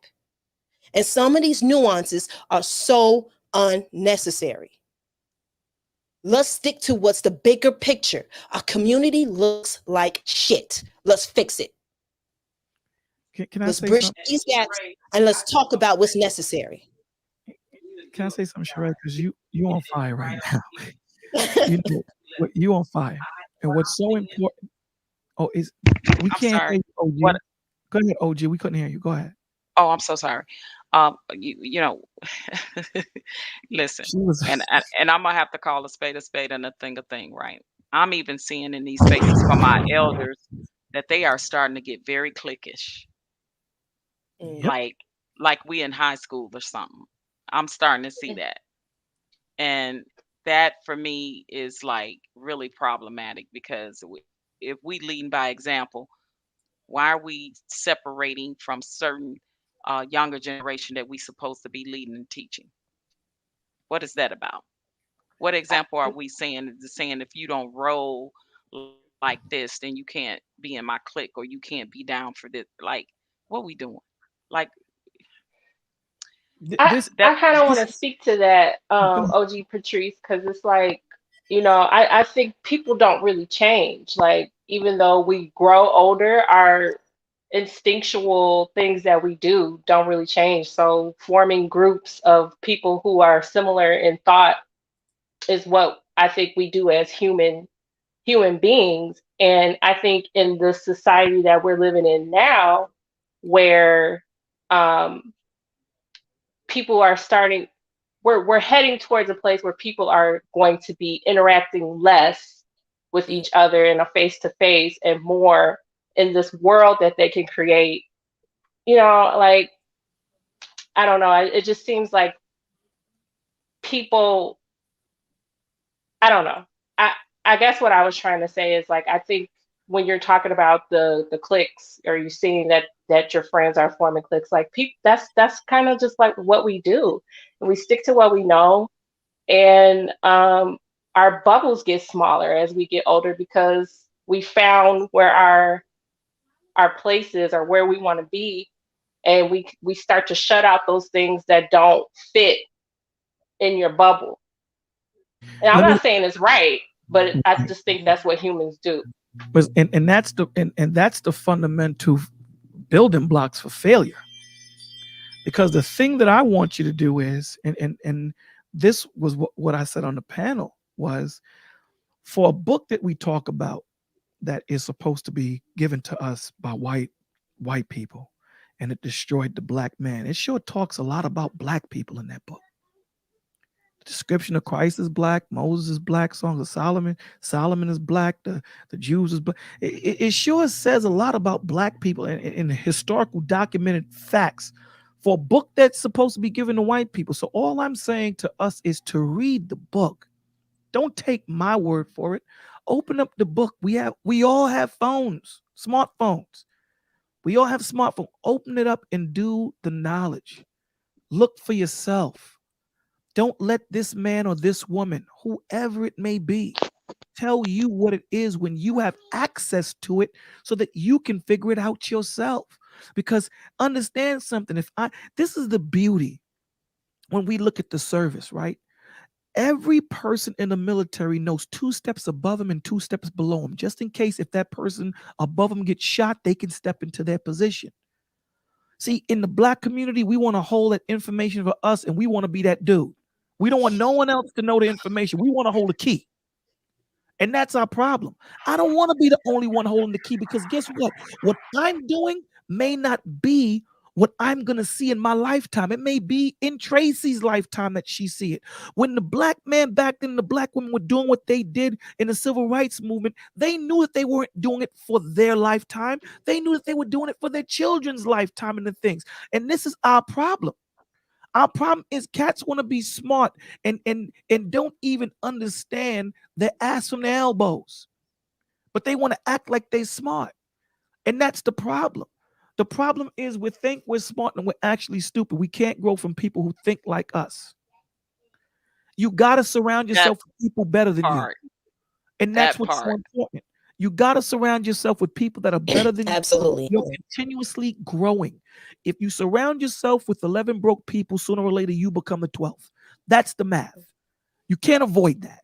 That's the math. And I don't want to see the influence. Listen, and let's just be real here, right? Like, I don't want to see the influence of an elder that's supposed to be leading by example, telling a younger generation or trying to make them feel a certain way if they go over to another panel, be on another YouTube channel. Like what we doing? You know, for real, Control. like exactly. And we are influencing young minds here. It's like, oh, they might get upset because you listen for someone younger in the generation to come to me and I have to want to get my advice about something, and I'm gonna give my honest advice and hope that that they can have a mind to think freely for themselves, to make the decision to do it for themselves. Because I'm not gonna tell them anything that is gonna harm or hurt them. But to literally, I can't not tell you don't go over there and F with them because they don't think like me or you or us or what are we doing? That's the problem. That's the problem. That's the problem. And That's but right. That's like what you were saying, Bolo, like what I was saying, like right. how humans, that's Cats. like our nature to just gravitate to what's the same and then shut out anything that's different. But like you said, it's a recipe for failure Right. because how can you move beyond this one type of thinking if we all think the same? That's it. Where is the opportunity to expound on a Right. That's thought? one track mindness. That is one There's track. no Just truth. Yeah. we all think alike, so we just all gotta That's it. hang together. That's Like not. Groupthink, what are we groupthink. But that's not about truth, because Yeah. again, truth is about growth, right? Yeah. Looking and saying, "Damn, maybe it is me on why these women are moving the way they moving. Maybe it's not that. Maybe I'm actually attracting these thoughts. So it's not the thought's fault; it's my fault, right? We blame women for taking us for child support, but the transfers of power is when I shot up the club. Why'd you shoot up the club, my G? So now you have to deal, right? A lot of these cats are not accepting or acknowledging the decision that they made, so they can't accept it. So they're going to continue to blame the woman because they're not accepting the choices that they made. So they can't go into that part of growth to actually get into application. And that's the problem.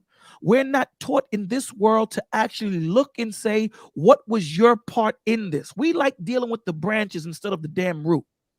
We like dealing with the symptoms of the sickness instead of the sickness in itself. I don't like doing that, man. It's wasted time. Let's deal with the root of the problem. You've had 8 girls, 8 babies. The only common denominator between them is you. So it ain't them. It's you. So we got to deal with you and find out, why do you keep jumping from woman to woman? What is the problem? How did you grow up? That's our issue. I deal with truth, man. That's what I deal with, and it hurts. But understand something. I'm not perfect, G. I'm the first to tell you. I have a mirror on my desk because every time I'm talking to somebody, I'm looking at me. Because this sword cuts both ways. We better understand that. It cuts both ways. So I'm not looking at you with my nose up and all. Hell no. Hell no. And I've learned this, wow. I'm going to share something with you. I've shared it on my channel. I'm going to share it with you. 21 years ago, I had a conversation with a brother. He had a stillborn. And I said to this brother, I gave him the spiritual, statements. It's not our children. We're just stewards. It belonged to the Father. And he looked at me and said, thank you, brother. Not 6 months later, he was having that conversation with me. Not 6 months later. So now what do? Do I curse at him? Say, get the hell out of here? That makes me a hypocrite. See, that's how the Lord works. That's how he works. You got to watch what you say and how you say it. Because he sees your spirit. I may not see it, but he see it. And he going to test you. See, when you're dealing with truth and truth is through your veins, you're going to have that spirit of discernment to see the snakes. You're going to see them a mile away. You're going to see them. But if you yourself operate in lies, how can your eyes see truth when your eyes are blinded? So that's the job of the OGs and the OGettes. Our eyes were blinded. So the Lord has blessed us to have a little experience where we see just a little bit clearer than you. We don't see everything because that's why we have elders above us, but we see just a little bit clearer. So our job is to disseminate that information to you. Now, what you do with it is what you do with it. But that's not Mic drop. Yeah. I'm not. Yeah, definitely.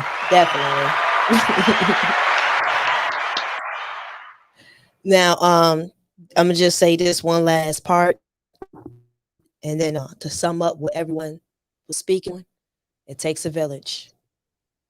Just understand that it takes a village. So, to my next question. Whose responsibility is it to start bridging the gap? I'm gonna start with Bolo this time. I knew you was gonna do that. Whose responsibility is it? That's a very easy answer to that. Okay. Us as men. It's our job. We want to be the heads. We want to be the leaders. It starts with us, right? Eve ate of the fruit, but the Lord didn't come until Adam ate of it. It starts with us, right? We have to understand that us as the men, us as the heads, the leaders, whatever name you want to put on it that these guys put, it's the kings. The onus is on us to take responsibility, right? Because we have to understand that when we have children and we send them to school, when the children cut up, who they typically blame? They blame the parents, right? So your wife being the extension of you, when she cuts up, who's to blame for that? It ends with us.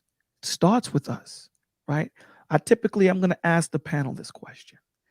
What's more dangerous, a fire in a house or a leak in a house?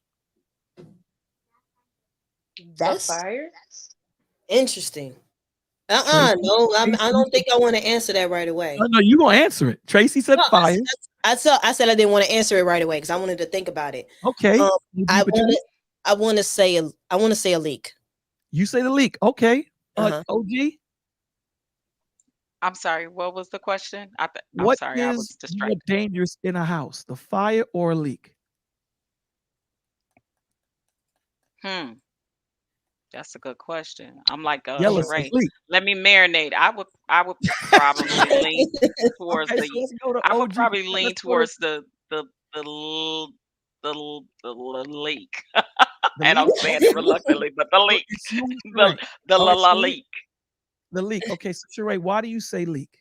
I said the leak because a lot of times you can't see it, and it's like a slow space, a slow thing that's gonna happen. You don't catch it. You could catch a fire. You're gonna smell it. You're gonna see it. You're gonna and all of those things, and you can catch a fire much quickly than you can catch a leak. And by the time you find that leak, you done already done some other damage you possibly didn't have, and now you got a hole in the roof or whatever the case is. So that's why I say leak. Okay, leak. Okay, let's go to Tracy. Why'd you say fire?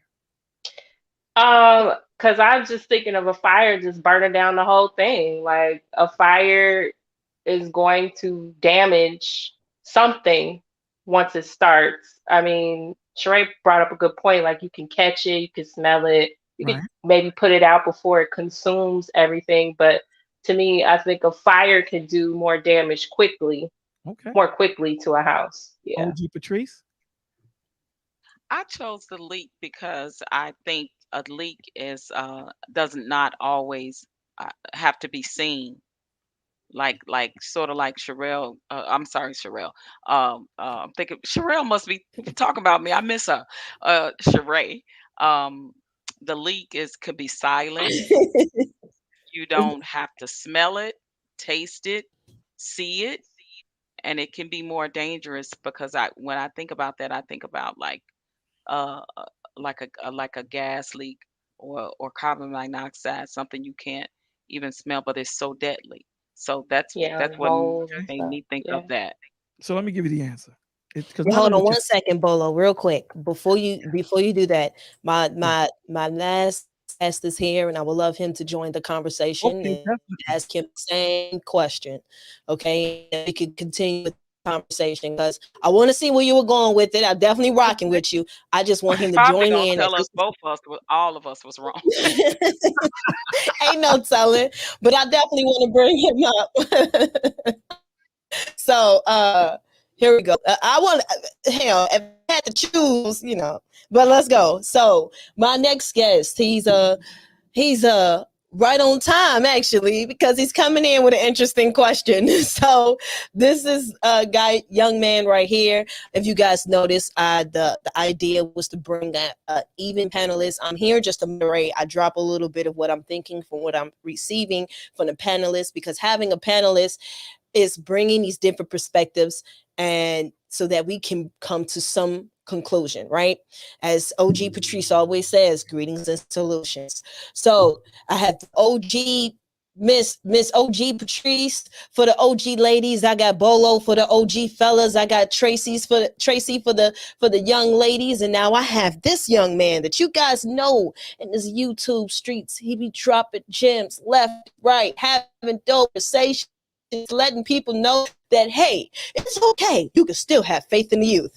This young man right here, Mr. Jedi Mike. How you guys doing? Yeah, Mike, you look like Teddy Riley, man. What was that? You look like Bolo? Teddy Riley, son. Oh, yeah. Then the front, not the first What's time. good, young man? And I'm gonna tell my friend Teddy you look like him too. Teddy, my buddy. Oh, okay. I Yeah. will be telling him.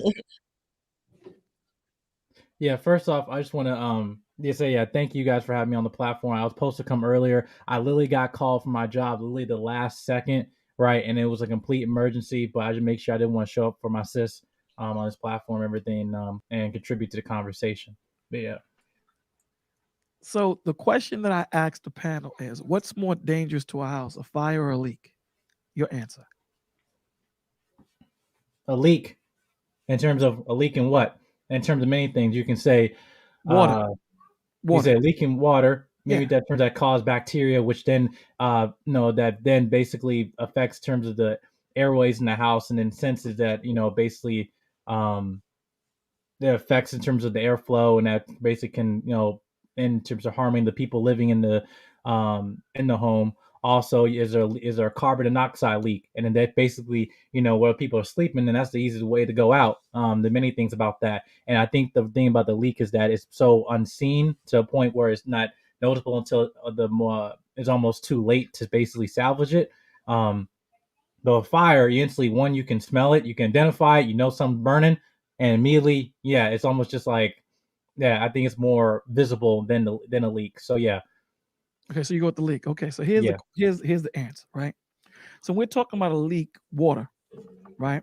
hmm The hardest thing about water is you don't know where it starts from, right? Because water typically follows a pipe. You can start, you right, can see it from one side of the house and it comes in from the other. A fire is going to destroy the house. Anything that a fire touches, it destroys. It's done. Finish.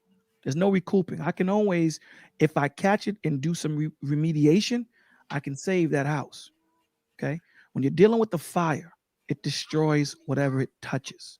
And when we're looking at a leak in a fire, I typically compare women to leaks, and I compare men to fire. See, when we destroy quick and fast.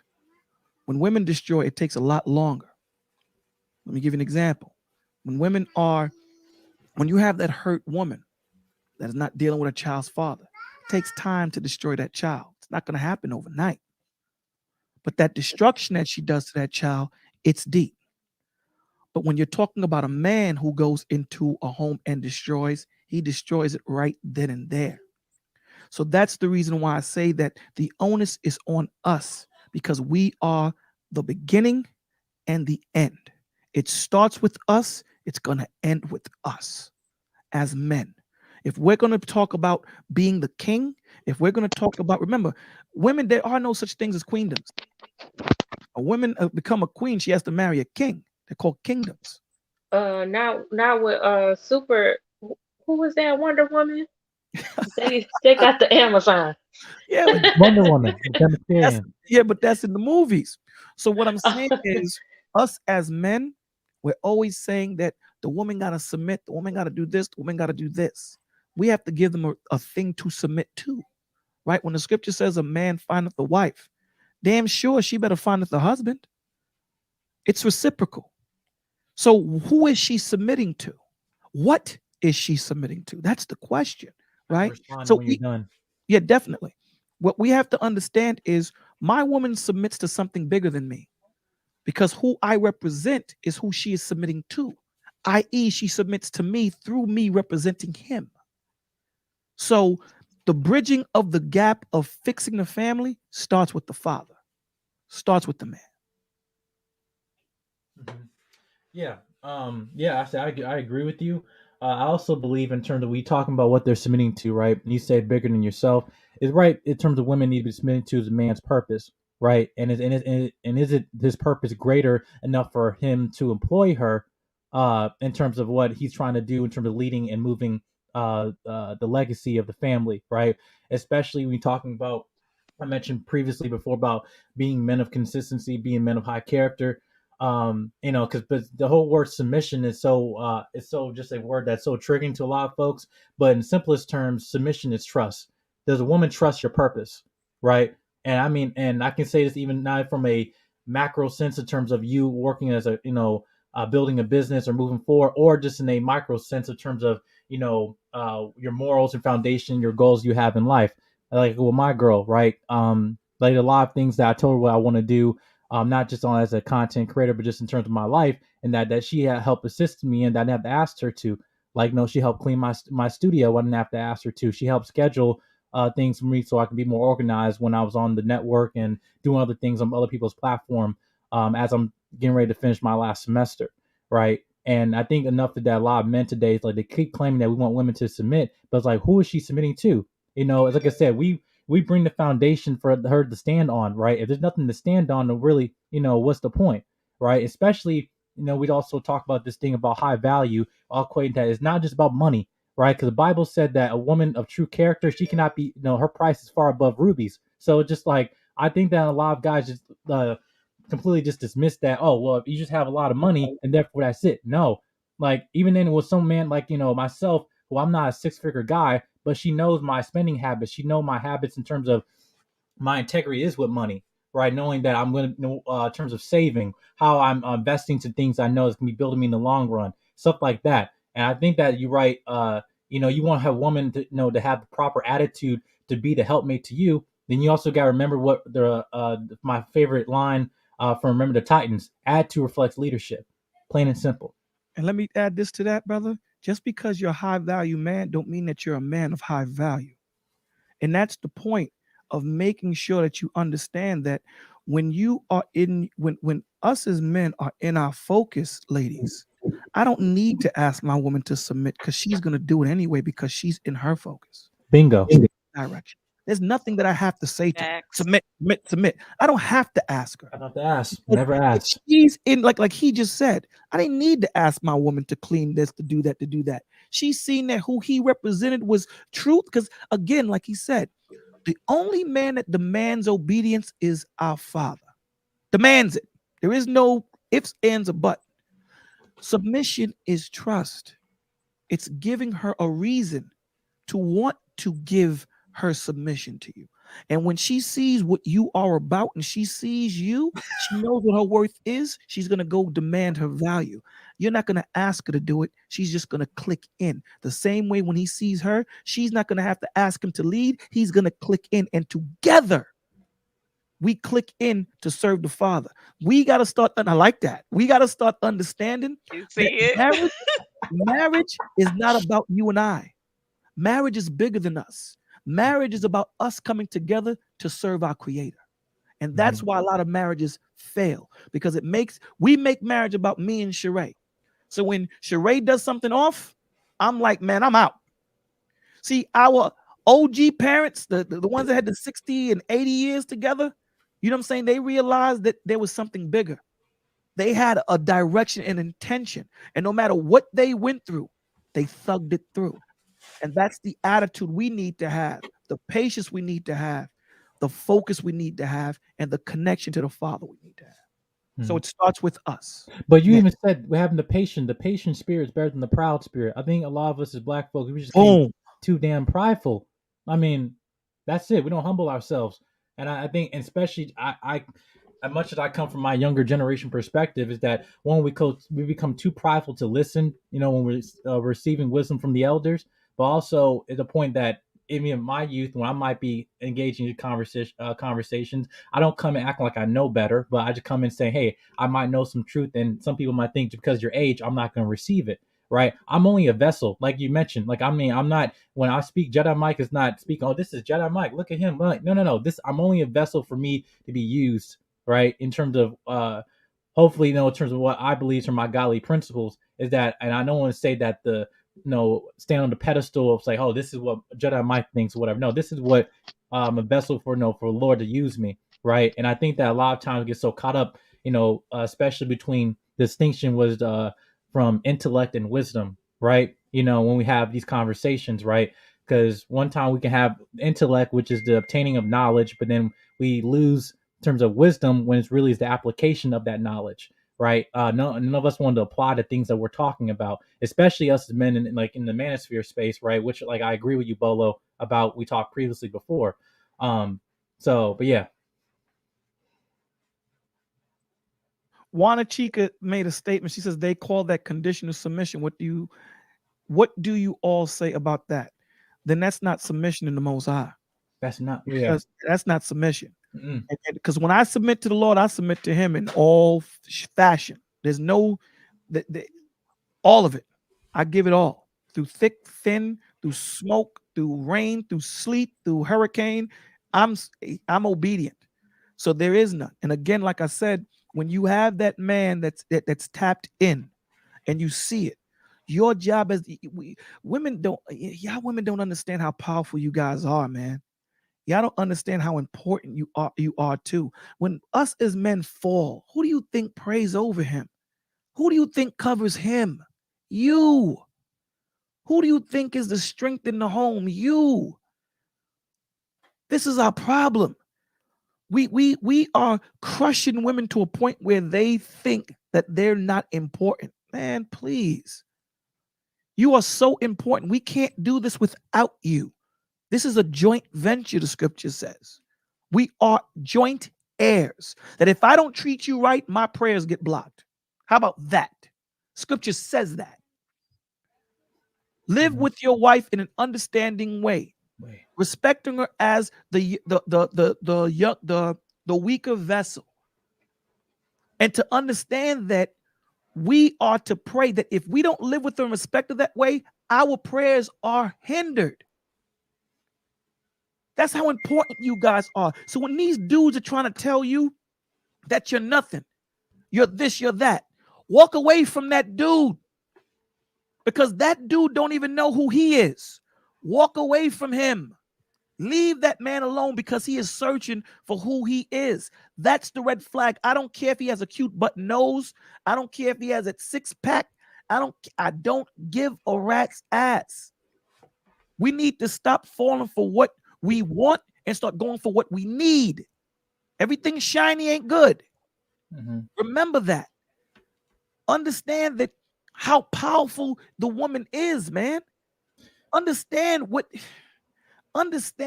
that the woman has the power to make the man feel like he's nothing or make him feel like he's a king. That comes from you. From you. Mm-hmm. So we need to understand that you are my neck. You are my neck. So this is not about me trying to simp or anything. This is about truth, dogs. Yeah. That's what this is about. This is about clarity.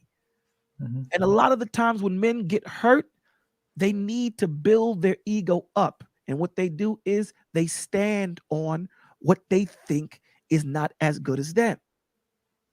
That's what they do. That's what we do. And we need to understand that standing on a woman's throat don't make you a better man. It just shows how weak you are. It really does. Yeah. That you got this woman that weighs 95 pounds making you buy a passport to go fly to another country to go bag up a shorty with your bread. Uh-oh. Get man out of that. Get Uh-oh. strength out of that. Oh. Please. You can't bag a shorty here with 300 million Americans here. You can't bag a shorty here. You got to take the little bread you make and fly to another country and bag her up because she's living in a hut. Let's keep it gully. The problem ain't her. The problem is you. You don't want to do the math. You don't want to grow. You don't want to grow. And that's a shame. But yet you're going to tell this woman submit to you. Submit to what? To submit to a non-man? To submit to a child? Nah, G. Hell no. Do the work. No one is telling you not to fly to another country to find yourself a woman. Go wherever the hell you want to go. But make sure that what she is getting is the same thing that you're expecting to get. If you're expecting a wife, make sure she's expecting a husband. That's all we're saying. Just make sure it's fair. That's it. You're muted. You muted, Charae.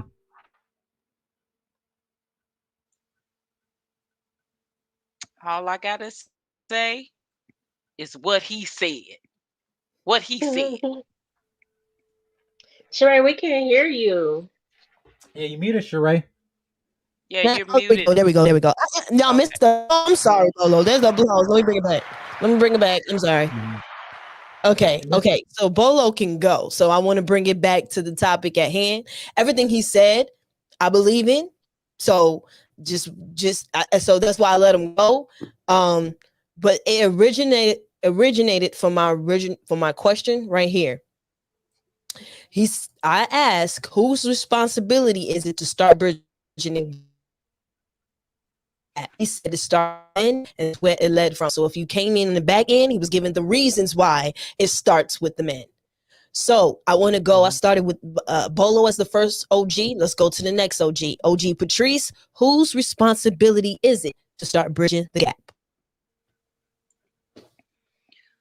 I do believe that it is the responsibility of the elders to reach out. I believe that there's a sense of um, purpose that if you are an elder that has definitely have been inspired by an elder in your childhood, it's just a thing called paying it forward, and that's the reason why I'm in this space right now. So I took it upon myself to come to you to definitely bridge that gap and be a part of it.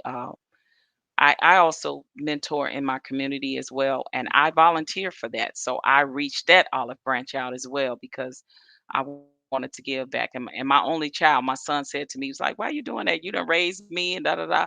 I say because I still feel like there's more I can do and more I can give back. I said, I know he was the only child, but I was like, it took a whole village to raise me. And I said, and I see what's going on in our community. And as a part of someone that wants to help bridge the gap and build a community, then I have to do that in real time as well. So not just only in these YouTube spaces. And I must say, I was very surprised with some of the things that I've seen and heard in these spaces because I don't necessarily hear them in real life and in real time. So I was very taken aback by some of the gender wars that's going on and some of the talk that I hear black men and black women say towards each other. I really was a taken aback. I had no idea that it was that bad. And honestly, I don't even know if it's that bad like in my real life because I just don't see it. I don't hear it. So I'm wondering like, is this just a lot of capping or like I No, it's don't bad know. out here. It's a Are we spirit. hurting? It's a I'm spirit. like, are we It's hurting bad this out here. bad? Like, are we? Yeah, Yes. like I'm like, oh, and then I made a conscious decision to no longer subscribe to the gender wars because when you see both sides and both sides don't want to come to solutions, don't want to say what the solutions are. They just want to bicker back and forth and play the blame game. It's your fault. It's your fault. No, it's your fault. No, it's your fault. That's all I hear. That's all I hear. I don't hear at Mhm. the end what's the solution to the problem? What's the solution to bridging the gap? Between the gender wars for the black man and the black woman? Because we are the pinnacle nucleus of the family. And if we ain't right and together, how in the heck we expect the younger generation to get right and together and their children and their children's children? And I just don't think that the minds are thinking that far ahead. I hear a lot of selfishness, self-centeredness, self-absorbedness going on, in these YouTube streets. It's just like Talk Bolo, to me, him. me, me. What you gonna do for me? Me Talk and to him. mine. You know what I mean? It's like what are we doing here? We can't we can't build a community. We can't even build the damn bridge, the gap of the gender wars if we can't come to solutions and solve anything. I Solution in is Bible, baby. The solution is that book. The solution is the connection that we lost to the Father. That's Yes, the and solution. even getting back to that, but this is the thing too, Bolo, because I hear you say it, and I hear other people say it in these spaces, but they ain't walking what they talk. I'm sorry, No doubt. they No, can't be. 100%. Exactly. Exactly. No, hundred They percent. And can't be not when I'm hearing certain things, in certain spaces about, you get on one platform and you say one thing and then you on another talking another, or you doing things behind the scenes. Like that's some sneaky stuff. Like this is the stuff that I'm hearing, that I'm getting, calls and texts about. Like it's backhanded stuff, but you want to get on the platform and talk about God and this, that. Like, nah, what we doing? The Well, fakeness, here's the the. phoniness, the and capness, the all that's we are but that don't goes to realize that we are poisoning. We are the root. We are the root, and the root is poison. And we have to stop spitting the vitriol and the venom towards each other. How in You the gotta world are prune it. we gonna heal the root? We gotta dig it from the root of the You problem. And gotta I'm prune hearing it it. not just from the younger generation. Listen, there's some OGs and elders out here that's like, that's yeah, bugging out. come on. Come on, They let's tripping just out be too. real. I hold those OGs and OGettes to a higher standard than the younger ones, because we should know better. These young ones are trying to figure it out. We should know better.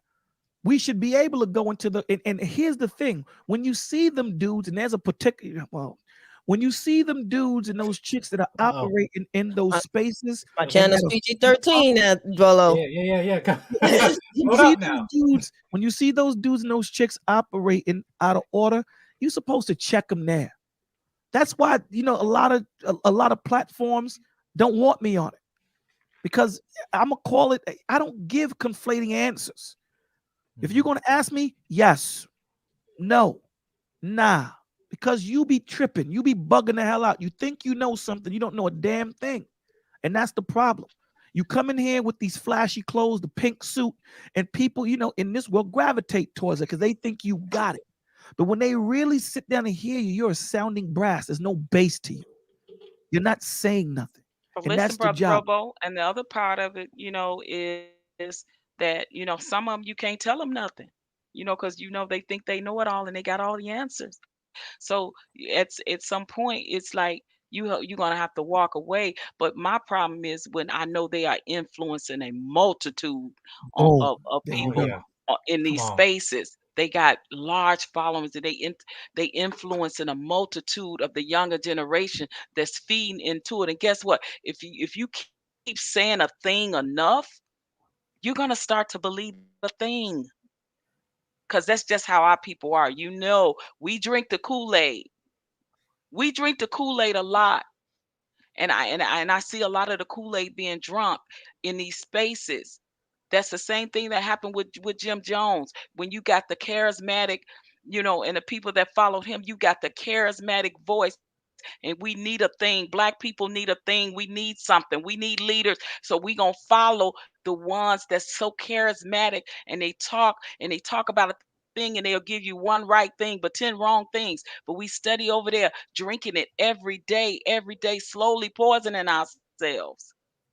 And what's the cause of that, See, that's what OG? that's what we do. But see, the cause of that is, Let them, let the OGs go.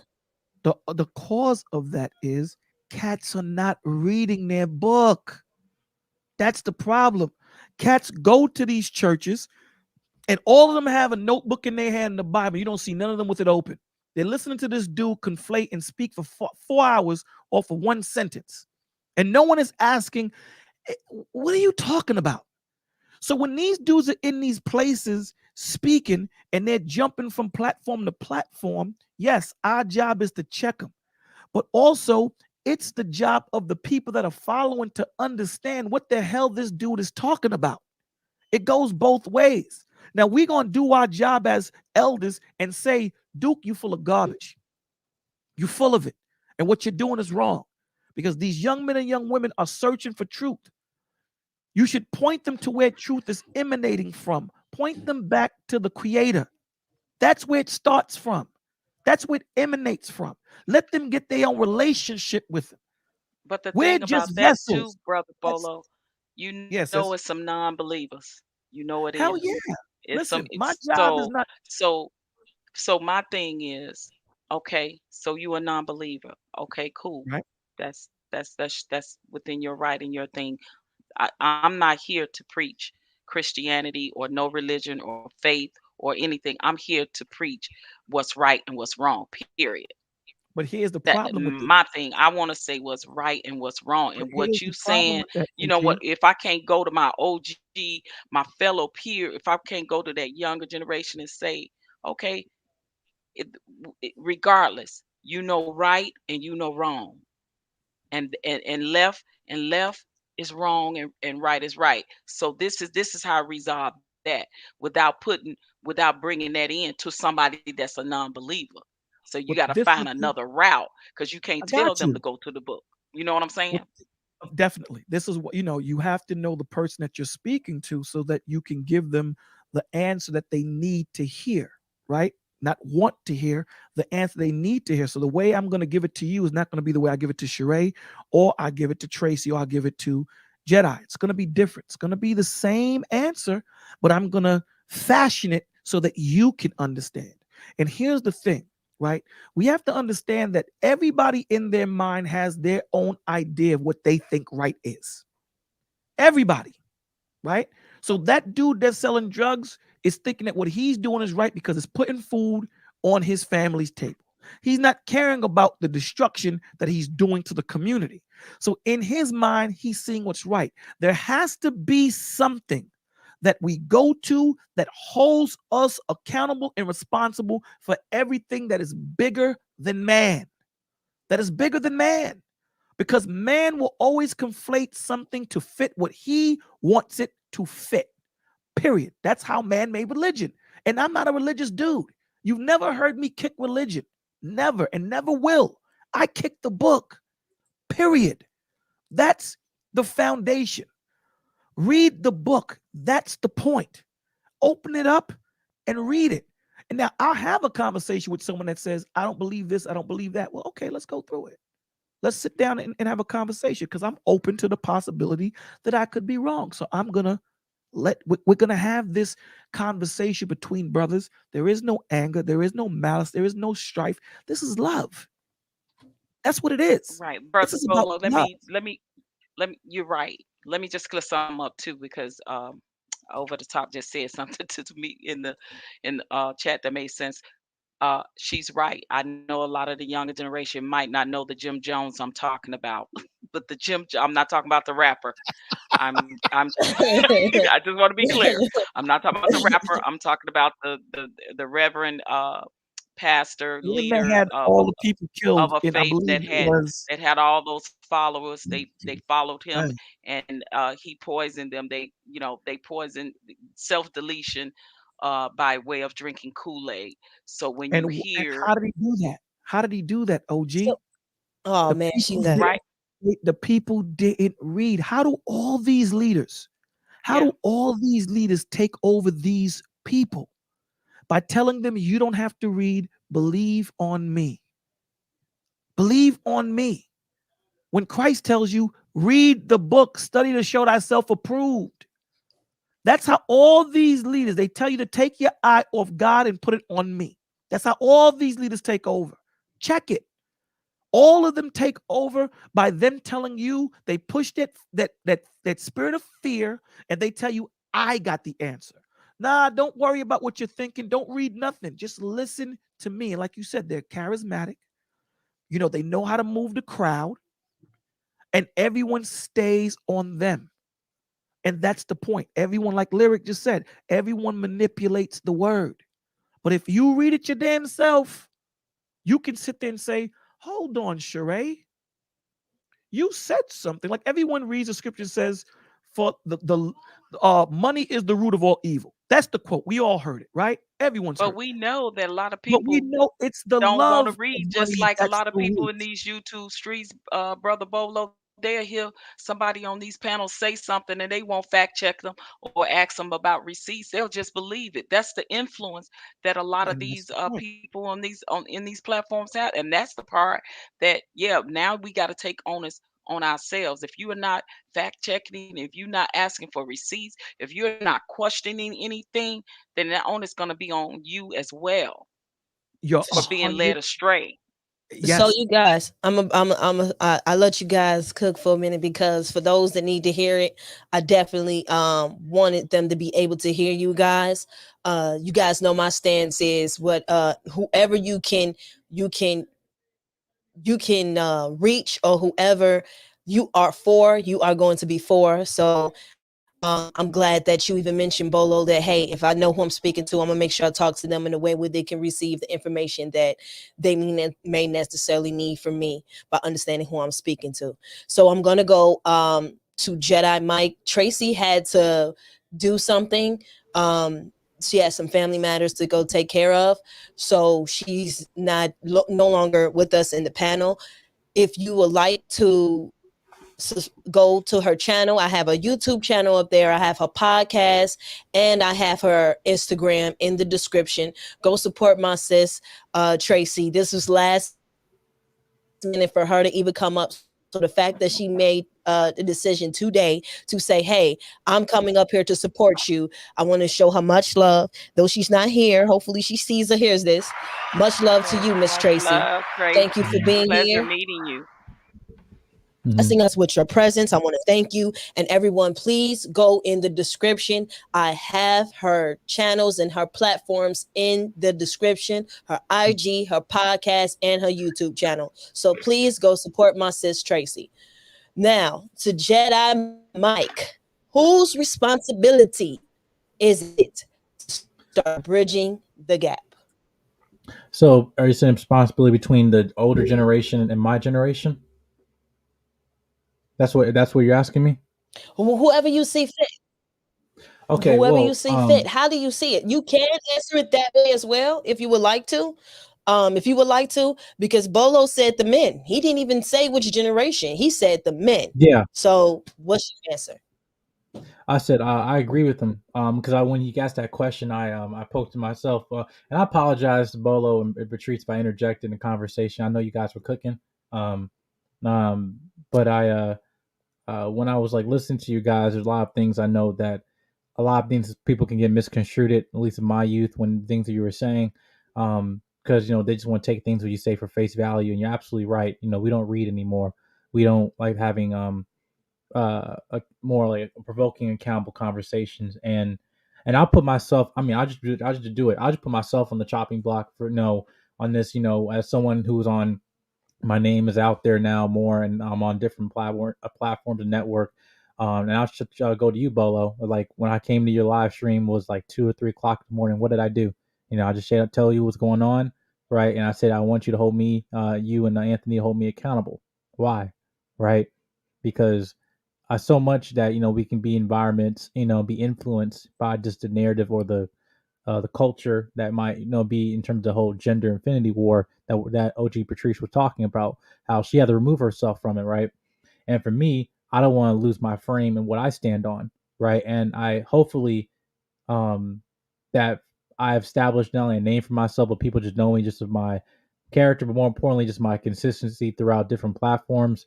And I said, if not, please let me know, because I understand like my youth is that to me, I don't give my youth as an excuse for me to act out of character. But at the same time, again, I know I have a ways to learn. It's just about certain things and situations. As I mentioned before, how I got like in a heated conversation previous, like stream with two individuals on previous stream like weeks ago. That and I didn't like the way I conducted myself when everyone's saying, no, Mike, you fine, you fine, you fine. Like, no. It is me. Like, it's not. I'm not trying to beat myself up. It's just that there's a way I feel like men we should we should handle each other, in terms of how we conduct ourselves in our interactions with women, especially when it comes to disagreement. Um, and I'm actually glad. Keep up Tawana's um uh comment out there about Her the last barbershop one. talk. Yeah, she's absolutely right about this because I always hear about this, but even then, I was in the barbershop talk to my father, and I saw other elders in my family. When there was hearsay or when there's foolishness, we would cut that out, right? And I think that we forgot that also that we have to establish order in the barbershop talk. You know, like we forget about that. And as a child, I witnessed it stuff like how we hold men accountable. Well, it's simple. There's certain things as men we will not allow in terms of these environments, or exclude these men from our groups. Hey, man, you're not affiliated with us anymore. You're not. You giving us a bad name. You're not. You're not part of us anymore, right? And I saw that way my father and other men conducted themselves because it's just certain standard they hold themselves, and with that, iron sharpens iron, but you can't sharpen iron with wood. So just like screw it. And I think that with men, they just think that the fact that we have these spaces, thinking that there should not even be a way where certain conversations or way we conduct ourselves that should not be tolerated, right? Because what I mentioned about us is like as men being disciplined in situations about from older generation to younger generation, right? Uh, where you have older cats like might be I see encouraging younger guys, do act in sexual morality or be in engaging in degenerate behavior, right? Especially in terms of children. Children, they don't watch what you say; they watch what you do, and they mimic you. They're, especially just in terms of the way you conduct yourself emotionally, mentally, whatever. Because I mentioned this on a story by my channel. I was talking about forgiveness. I had to forgive my parents offered me an apology, just the way just certain things they did when growing up. And one thing my dad was like, my dad had a lot of anger issues when I was younger, right? One time he'll bite his finger and start hitting walls and mess, right? Just like sometimes. And then all of a sudden, when I was getting older, when I got upset, he saw me. I had the finger in my mouth, and I'll start hitting stuff too. And then he realized and he stopped, right? Because he just know that it was not. He didn't teach me that, but that behavior transmitted onto me, and he cut it out. And I never saw him do that What again. I was talking about. Yep. And I think the point about this is that I was talking about is two things: having transparency, which revealing that you have nothing to hide when we have these conversations. Like, hey, listen, I got some problems. Like, and that's the thing with going to this relationship between the older generation, younger. Like, yeah, it takes a lot of prayer. But my thing, even as someone who's a Christian, my parents are pastors. One thing, my biggest frustration that a lot of us, we will pay for the things we want, but pray for what we need, right? You Mm. you know, and Mm. I think that the reason why when we talk about why there's a lot of women That's in the church and why men have left, I think that what I saw was my father's situation. I'll give a brief story. Um, my father, he was when he was an elder in the ministry, right? we saw one of our pastors, basically he was doing some things, various stuff with the funds of the church, right? And things, my mother was an accountant, right? So she saw what was going on with the, statements, like, hey, something's not adding up here. So she went to my father, right? We have a church where we're offering people, hey, we're helping them, paying for their, their utilities, paying for their rent and stuff like that, when they can't have enough to eat, whatever, in our community. But when it's a few months, whatever, we couldn't do it because we weren't running out of money. Where was the money going to? Basically, he was taking it out of the checking account and putting it in his own private fund. And yet we were having funds where we need to build another building, and we didn't have it. But yet we kept asking for multiple offerings, and things just didn't add up. And as you saw, my dad started sawing the men, with leaving the church. Women were still there. So what happened, that the remaining men in the church, when he found out what happened after he received the information from my mother, he got all the men from the church, all the ministers, all the stuff, say, hey, listen, what are you doing with these funds? And he called him out on it. And then to the point where they had to remove him, move him from that. Say, no longer are you going to basically,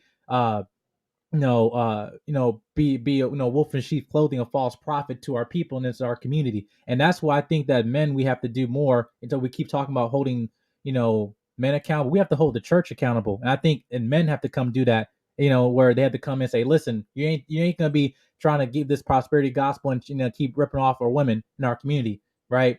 So that's just not how it's gonna go. And to me, I saw that that's what I saw with my father, that he said that, we are not just going to be reactive, we're going to be proactive in situations like this. You see in the spaces of, like, a lot of things, these gurus and all this stuff is basically the same thing, where spirit, where I listen what I want to hear, not what I need to hear, right? And you can make a lot of money telling people what they want to hear, right? And that's why I say don't get lost by even subscribers. Shout out to people on the content, shout out to Charae, shout out to other folks that, like, we won't be based in integrity, and we might not have, millions or thousands, a million subscribers, unlike some of these other folks. But I do believe pride comes amongst the fall, and the fall is coming. It always does. Happened with folks like Derek Jackson, other people, and happened with others who names we will not say. But and that's what I think, is that we have to focus more on foundation than we do on aesthetics. Everything might look good, we can be all in nice suit. We can say things. We can be aggressive. We can try to humiliate women when we're having an argument, and say and so just a way we can just focus on the need to be right instead of the need of providing a solution, right? And I think that in terms of men, we just have to hold that foundation there. I think we know we can fail, but I think on the only thing, the reason that we have not gotten that to that point, because we lack self-awareness. Okay, you can't have accountability without self-awareness. Great. Thank you, Jedi, for that. Thank you. Absolutely. I appreciate your perspective, young man. Yeah. Appreciate you. So let's lead to this last question. It's this last question right here that I love for you guys to answer for me. Is we're talking about building the community in a way of how to bridge this gap. If we want to build these families, that means the elders got to lead the youth, and the youth need to listen to the elder with grace. So my question to you guys, how do you play your part to help bridge the gap? I'll start with you, OG Patrice. Oh, for me, that's easy. Go where I'm welcome. Go where I'm appreciated. Go where I'm loved. Go where I can help. Go where I can be helped. Go where I'm needed, in the spaces that's healthy. I made a conscious decision, after being a part of the gender wars, and deciding that I'm not going to go in those spaces anymore unless they bring solutions. Um, is to make sure I take care of my mental health while I'm doing it, because a lot of these spaces are very toxic. So making sure that I'm choosing wisely where I go in these spaces and who I choose to have conversations with, uh, and um, and also in receiving something, because I'm getting fed something too. Guys, I want you to know that I'm getting fed something too, and learning too as I go.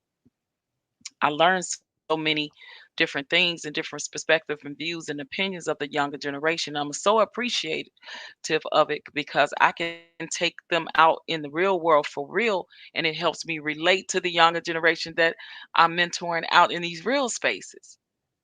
When I hear the things like what Jedi say, when I hear the things of the other younger generation like yourself, Sheree, say, your platform, what you represent, what I'm seeing in these spaces for the younger generations that are really trying to do the work, that are really coming with the solutions. Your channel, Sheree, is about that, and that's what I love. I won't subscribe to the um the toxicity anymore. I won't subscribe to the wars anymore. I won't subscribe to not getting to the solutions. I want to get to the solutions because I love my people and I want to help my people and be a part of something greater than myself. And when we all pay it forward, that's what we do. So for me, bridging that gap every day is go where I'm going to be received. I love that. I absolutely love that. Jedi Mike, next my question goes to you. How do you, before you answer, thank you, OG Patrice. That didn't go over my head. I want to say thank Mm-hmm. you for Thank you. acknowledging my channel. Thank Oh, you. I really do. absolutely. You're welcome. I really No do. problem. Mm-hmm.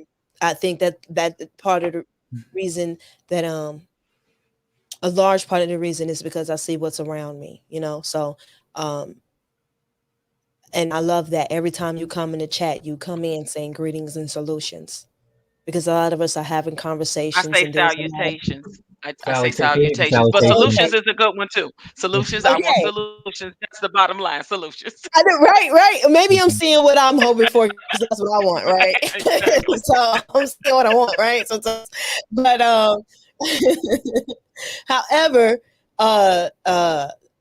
you spoke on something that's true in these spaces. Sometimes in these certain spaces, we go in circles and we do not come to some kind of solution. So that is part of the reason why in some spaces you don't see me as much, So here we go to you, Jedi Mike. How do Mhm. you how do you play your part to help bridge the gap? Mhm. Yeah, I think I'm kind of maybe the only person on this panel is actually like in the in the middle of like these other groups. I know we try not to say on this platform, right, on a consistent basis, and but regardless of that, I just try to engage. What you said that what OG Patrice said, and I thank you for what you said, but I appreciate it. But I also try to go environments where I do see it's a challenge because you know in this space is toxic. Is it and when you get into it, is it something to fear? Yes, but I think no, courage is not the absence of fear, just acting in spite of that. I just see that in situations where I see my father, my mother. They said that we go into the battlefield to save people sometimes, right? And sometimes, our spirit and our demeanor, that's all it takes for someone to realize there's a difference or take a change. And so that's why I still remain on some of these platforms because I do see certain solutions and change being happen. But at the same time, it's so easy to lose on the mission in the spite of everything, right? Which is why not only say I try to humble myself, but I also look to folks like you guys, people in my circle, YouTube circle, whatever, that hold me accountable. Like I said, I had great conversation with Bolo about it, which is why I always go back to him anytime I need to realign me. You know, and why I know when there's different points of like in these situations, like now, like my name being out there, that okay, at what point I'm making sure that I'm still acting what I'm doing, also not being manipulated into in being put in a corner in these situations and trying to go against somebody, which I know have happened before. Um, and I'm not gonna try and looking to argue, not trying to look into to put in a situation where I'm bullying somebody, and I'm just trying to get to the root of it, where my demeanor and where I'm trying to come with grace, and that's what I always try to do in these conversations, and I hope that is shown because I think that's the thing. Like again, especially people in the church, we lack. We lack. We pride. We're people of selective grace, not people of grace. God didn't call us to be selective. Um, and no one's exempt from His grace, which I think, unfortunately, the Westernized church, we've done a horrible job of that. And I just making sure that my part, that even the younger generation, I feel like, you can start at an early age, the same ways, you raise up someone in the ways of the Lord, not depart. I also believe that regardless of what your beliefs are, you raise someone with strong morals, strong foundation, strong character, strong integrity, they will not depart. I do believe that. And I want to encourage that on my channel as I move forward and as I grow, and also be in spaces like this where we're not, we're trying to get to the ending of this gender infinity war, and more to the unification of us as, as a people. I appreciate that, but I don't think you answered my question. But what part am I playing? Yeah. I just said it. You speak, so you believe that you bridging the gap is through the channels on YouTube? Bridging the gap and stuff. I'm saying what I'm saying. Like, yeah. Also, I think you are doing more than that, Jedi. I do. Wait, excuse me. I think you're doing more than that, Jedi. You got a life. Explain to me. It's like you have a life outside of YouTube. Well, yeah. Oh, yeah. I do other stuff too. Okay. Yeah. So speak on it. Okay. Okay. Yeah. I also, like I said, I understand. I do want to say this real quick. I do understand why you said that. I invited you here because of how you think and how you present yourself as a man. What you do outside this channel does not faze me. You are Jedi Mike, not Jedi Mike in that channel. Okay? I'm just gonna tell you that. And if anybody else come to you with some kind of heat, that's their personal problem. You are Jedi Mike, not Jedi Mike in that channel. Okay? Okay. Continue. No, yeah, thank you. I actually need to hear that. Thank you. Yeah, but like on the outside, I also work, my university. Yeah. Okay. Yeah, I work in my university.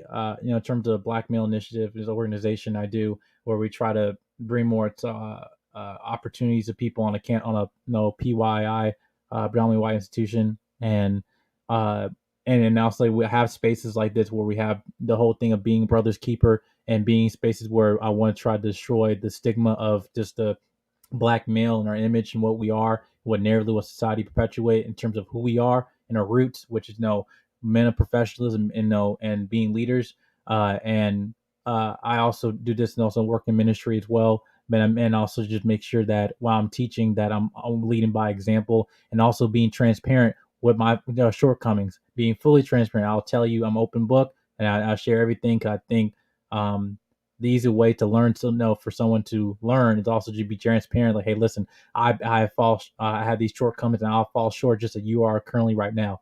And I just think the situations that people are kind of born in life, like I mentioned before, is that it's not we can be a byproduct of our environment, but I think we're also should be a byproduct of our choices, which I think have more outcomes than what we are born into. So I think by doing that, I try to encourage people in my youth to make better decisions in their everyday life. But yeah. Okay. Thank you, Jedi. Mm-hmm. All right, Mr. Bolo TV, how do you play your part to help bridge the gap? Okay. Wow. I don't know. I'm gonna come behind those two, but I'm gonna do my best. I'm gonna try my best. I'm gonna do my best. By doing what we're doing now, right? Taking it off of YouTube and doing it in the real world. By one, being the change that you want to see in the community. By going out there and actually spreading the love. By example, being that lighthouse. By mentoring the youngins. By mentoring the young women and the young men. By giving them an ear. By giving them a shoulder. Helping them understand. Giving them clarity. Most of all, pointing them back towards the Creator, right? Helping them to understand that it takes a village. That, yes, we understand that you have to understand who you are as a man and who you are as a woman, but you're learning that information to bring back to the collective. It's not about you as an individual. It's about us as a village. It's about us as a community, us as a family, us as the body. And that's the whole thing, right? Jedi Mike said it, no G Patrice, by being an example, by going into dens of fire and being that lighthouse, being that light, right? We can't forget the cats that we have some good cats that in their heart that are drug dealers, that are gangbangers, that are thoughts, and all these different names that we give them, right? We remember we were in the world too, right? We were part of that also. So we can't forget where we came from. We have to go back into those dens of snakes and vipers and broadcast to them and let them know that there's a different way. Let them know that we are willing to hear you. Let them know that we are willing to help. We're not leaving you out here by yourself to try and figure this out. We are coming back to let you know that we understand, that we love you, and that we're going to give you this connection that you need to have. We're going to show you how we made it out, and that's by us connecting to our Creator and reading that book, right? The most important thing that we can be is empathetic and sympathetic, right? So I'm going to show you that I love you, and it's not just going to be an emotion, because love invokes an emotion. It invokes something. So it has to be an action word that invokes you to do something, right? So I'm going to be generous with you. I'm going to be patient. I'm going to be empathetic, sympathetic, financial health, healthy, protection. I'm going to give you nourishment. I'm going to give you charity. I'm going to be kind, forgiving. That is so important, forgiving. You know, a lot of the times people think forgiveness is about forgiving that person when it's really about forgiving yourself, right? It's about giving yourself the permission to let go of what happened in the past and move on, and understand that every chapter is not going to be closed as a happy chapter.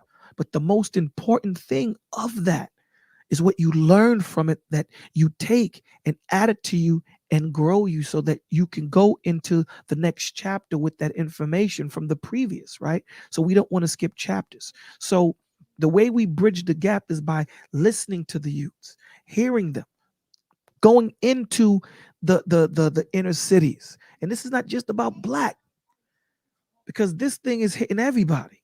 Going to the inner cities and hearing them, and actually getting them help, giving them direction to getting help, letting them know that you're not a broken man or a broken woman if you get therapy. Letting them know that, yeah, you might have a child out of wedlock, but it's not too late. There is still time to self-correct. You can change your trajectory, right? Because it's never too late as long as you have breath. And I think a lot of the times we have to change the thought process and how these youngins move, right? They tend to think that because they've been doing this for 5 years, they can't come back from it. And we have to let them know that, nah, man, right? Like I said before, hurt people help hurt people. But the Lord is going to use broken people to heal broken people, to let them know that I was where you were at. Look where I'm at today. It can be done, right? Allow me to help you. Allow me to walk with you, right? I want to give you this information so you don't always need me. Right? I don't always want to be that dude that stands in front of you to give you access to that door. I want to grow you up so that you have access to that door the same way I do, because you know what? One day I'm going to just disappear. Father going to call me. I don't want that information to die with me. I want you to be able to pass that information on. And that's what we need to do. Start understanding that Jedi Mike is me. OG Patrice is me. Charae is me. Traci is me. There is no Bolo without you guys. And what you're doing on this channel, not just subscribe to you, what you're doing on this channel is beautiful, right? To have this conversation in the way you're having it, where you have the two perspectives come together and try to form some type of dialogue where we can come together and walk away with a solution. And the solution is we need to hear each other. We need to hold each other accountable, right? Because there are going to be some things I do wrong. There is. Sometimes as an OG, we can get jaded with all the things that we've done in our lives and all the things that we've been through. And what we do as parents, we put that fear in the child. Don't do this, don't do it, blah, blah, blah. And we're trying to give this child direction when the Lord has them on a different path.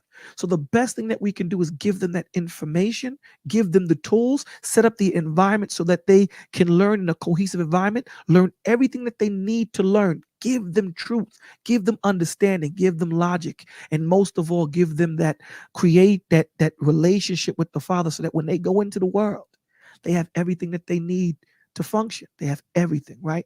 So, and I'll end it with this. There's usually 4 hashtags that we start my channel with, but today I'm gonna give you 3. The first is no more. Today is the day that we say no more we be emotional animals. Today is the day that we say we're gonna change everything. What I did wrong yesterday, I'm gonna get right today because I have a chance to do it again and do it better. Then we have be the change. We look out our windows and see so much things that are going wrong in our communities. Let's not wait for outsiders to come into our communities to get our community right when we are the community. We know what we need, right? So be that change. Be what you see in your community needs. Be that. Be that catalyst. Be that spark. Be that light that the Most High tells you to be. Don't hide it. Be that light. And last and certainly not least, it takes a village. That is so important, how important we are to each other. It is so important to see. I remember back in the days when the kids used to play in the street. They don't have that no more. We need the village. It's about families coming together to form that big support system for each other. So where I don't have, Charae have, right? So if Charae has a child and she can't afford childcare, I got you. Bring your child here. I'll hold it down for you or hold him down for you until you can get that money. That's what we're supposed to do. Look out for one another. Be there for one another. We are each other's keeper. That's why the Lord says, love your neighbor as you love yourself. Before I can love Charae, I got to learn to love me, right? I have to learn what I'm worth. I have to. Because once I know how to love me, then I can present that to Charae. And then she could love me back the same way I can love her. So that's what I'll end it on. And that's how we build this gap, by listening to each other, not talking at each other, but talking with each other. And knowing that I can't do this without you, Charae. I can't. Yes. I can't do it without you. I need you. You dig what I'm saying? That doesn't make me less of a man. That makes me more of a man because I know what I need, not what I want. Like Jedi Mike said, I know what I need, and I need my sister. And that's what's so important. Oh my God. Okay, that was absolutely amazing. I don't think it could end any better than that. That was my last question, and that was a beautiful way to answer that question. I want to thank all of my panelists for being here. I brought, like I said, I brought the panelists here for a reason. I brought an OG lady here, Miss OG Patrice, and the OG man, that's Bolo TV. I brought a young man, that's Jedi Mike, and I brought a young lady, which was Traci. Traci had to leave early, but I brought her here for that reason. I was just here to moderate. I'm just here to ask the questions. So if you're here and you stayed here and you came in the comments and you asked the questions and you had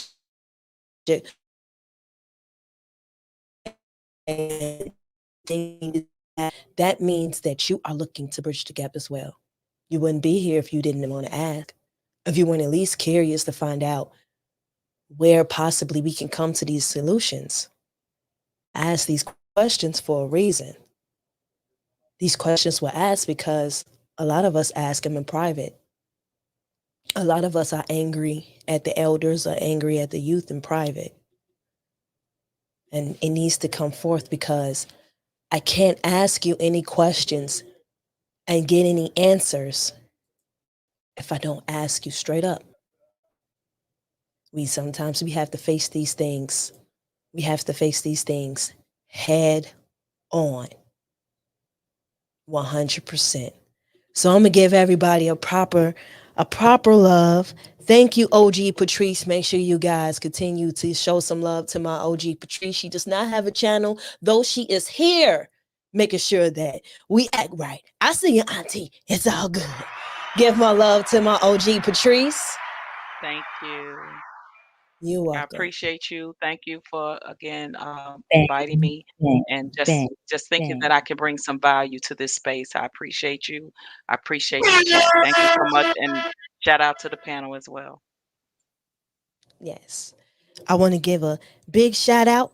Big shout out to and let's see who I'm gonna go to. I see I'll go to the eldest first because of Mr. Bolo. I want to give shout out to Bolo. OG fella had to bring him here to bring his perspective. And you guys, I put his YouTube channel in the description, so be sure to go subscribe to his channel. I want to thank you, Bolo. Well, I want to thank you for having me and thank you for allowing the Lord to use you to have this conversation, because it's a conversation that we need to have with the youngins and the OGs, and know that, we want the same thing. We want family. We want love. We want inclusiveness, and we want this family to come back together and stop fighting and stop bickering. It's way overdue. So I want to thank you so much for allowing all of us to come up here. I want to thank OG Patrice, Traci, my man Jedi Mike. You know how I feel about you, young, and I love you, brother. And you, Charae, thank you for considering me. Thank you. I appreciate you, and thank you for considering me. And I'll be back. I promise you that. I appreciate that. I'm glad to hear that you enjoyed yourself, that you were willing to come back. That means a lot to me. Thank you. And then last but not least, if you guys, since she is not here, Traci, make sure you go to my description and subscribe to her YouTube channel, follow her podcast. I put a link to her podcast in the description as well, and her IG. And last but not least, Mr. Jedi Mike, thank you for being here, being the youth today, representing the young men today. Thank you. No, thank you for having me. Yeah, again, apologize. It's like the work called in the last minute, but this won't be the last time. We'll talk and stuff. This is just the beginning, and I said thank you, love you all, love Bolo, OG, and I just thank y'all for kind of giving me like also just a space where even the space where I am in now, that what you said just like earlier, I actually really needed to hear that, because like I said, it's difficult in this space here, but I know that I'm not alone in this, and I have people backing me up, but more importantly, people in integrity. And I know, and not, basically, engaging in terms of toxic behavior. And I'm tired of the complaining, and I'm tired of the, dysfunction. We have basically normalized this. To me, this is not what us as Black people we're supposed to be acting like each other. We are out of order. I know how things like women are out of order. We are out of order. Our culture is out of order. Our culture is out of order, right?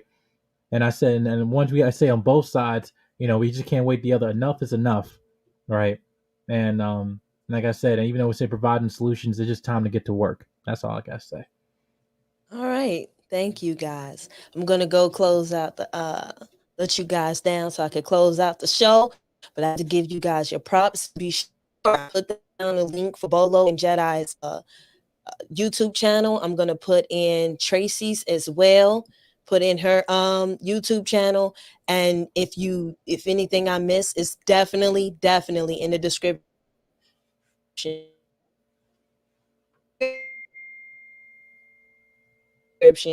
So be sure to go subscribe to everyone's channel. Thank you guys, and have a good night. Good night. Good night. Good night. All right, you guys. I know you guys heard that. I really enjoyed it because we saw different sides of a lot of different things, heard a lot of different things, and I appreciate what they brought here. I appreciate the conversations, and I appreciate you guys working with me, being here. Wanda Chica said something that really stuck out to me. She said it in the comment section. I'm gonna highlight it right now. I'm gonna highlight it really fast because it struck my little heartstrings. Dang, I can't find it. Okay, I can't find it. I don't know why I can't find it. But it's the thing is, I do this because I love our people. Right, here it is. I came on this show for a reason. Whatever that reason was, she came and she stayed. I'm looking to have conversations where we can find solutions. I brought different perspectives from different points of views for a reason. We need to push the culture forward. We need to push our communities forward. We have to. We have to. We do. Because the only people that get hurt in the process is our children. And while you're saying that someone else, forget someone else's children, or what happens to another child, oh, you welcome, Juana Chica. What happens to another child is wild to me because my child or your child has to deal with someone else's child. We have to work together. Our communities continue to look the way they do because some of us are not putting in the work. There are people here who may needed to be here. And that's where you go in your everyday life outside of this YouTube channel to do the work. Yeah, so if you like this kind of conversations where we like to talk about the nuclear family, bringing back the family, what are you doing to contribute to your community? What are you doing to inform your community, to better your community, and give opportunities to the people in your community? I would like for you to like the video, subscribe to the channel, hit that notification bell, okay? And hey, let's build the community. Thank you all for being here. I love jazz, okay? I'm such a Chicagoan. I'm so Chicago, you guys. It's jazz and blues for me, baby. Yes, it is. Give love to my panelists. And all their channels are in the description. Thank you, guys. And I love to give you guys a big old hug. And remember, I love you. Peace.